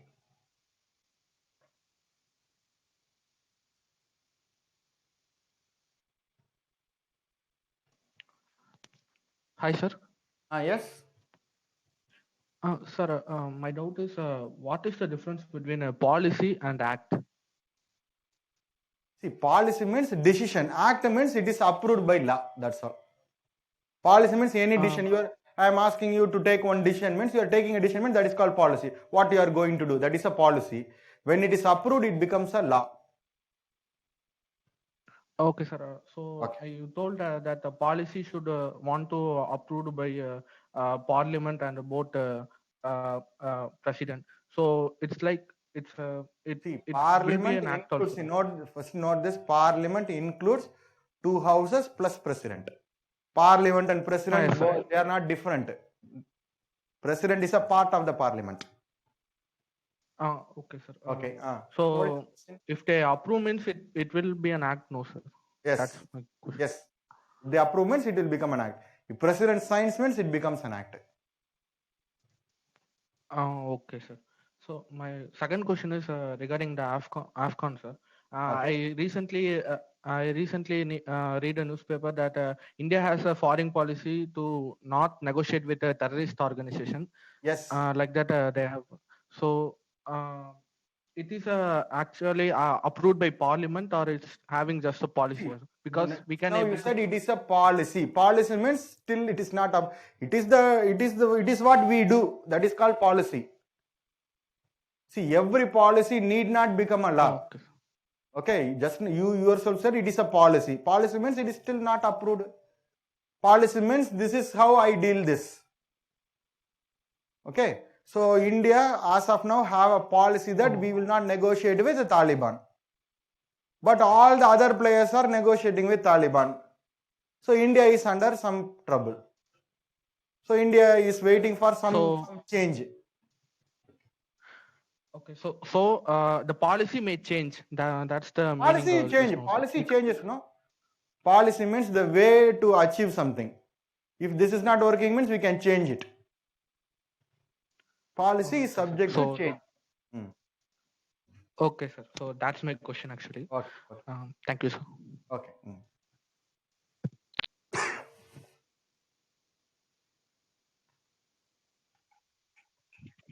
Hello, sir. Yes. Am I audible? Yes. Sir, does a parliament approval is required for our defense to engage in any war? If else, what is the criteria to get ourselves to get engaged? See, for if engagements, different levels are there. If India have to wage a war with other countries, President have to proclaim that we are at war and it should be approved by the Parliament. Minor problems means the command itself will handle it. If it is not, it's not going to escalate into a big problem. Suppose, for example, you are a soldier, you are guarding the boundary. The Chinese forces are entering our borders. Will you wait for the Parliament to pass a decision, or will you block the people? You will block. You will block it. But if the entire Indian army have to wage a war with China army or Pakistan army means, then we need the approval of Parliament. That is President. President will issue it and it is approved by the parliament, both the house of the parliament. Okay, sir. Sir, your mail ID, please. Mail ID.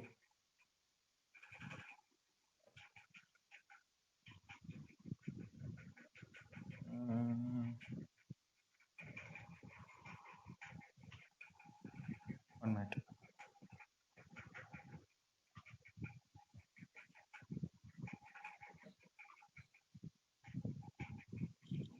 SIA dot.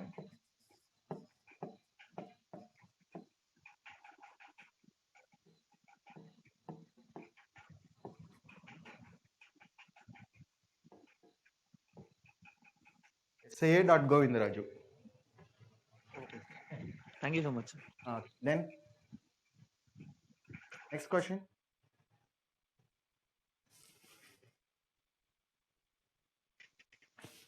Hello. Yes. Good afternoon, sir. Yes. Sir, what is the difference between bill and policy? Bill, policy means any decision. If the policy have to become a law means it has to be drafted. When you are putting everything in one particular order means it becomes a bill. When bill is passed in the parliament means it become a law. That's all. Policy means it can be anything. Policy means if something, for example, regarding terrorism, whether you will negotiate with them or not means we have a policy that normally we won't negotiate. Suppose we wanted to recognize a particular thing means then it has to be passed in the parliament. To pass in the parliament, first you have to make a draft. Draft means a rough copy. Rough copy is called draft. After introducing the rough copy means just in layman words I am telling. It is the list of things what you wanted to do. And in the parliament several procedures are there. And after that this draft will finally become an act. The draft only we call it as bill. Draft bill will become an act once president signs that. Okay. See, policy means any decision. That is a policy. Okay. So if something wanted to be made as a law means it has to be introduced in the parliament as a draft bill. Draft means in a list they will be introducing that in the parliament. And after major modification, plus minus, changing something and all, finally it will be passed by both the houses and the president will sign it. Once president signs, bill becomes law.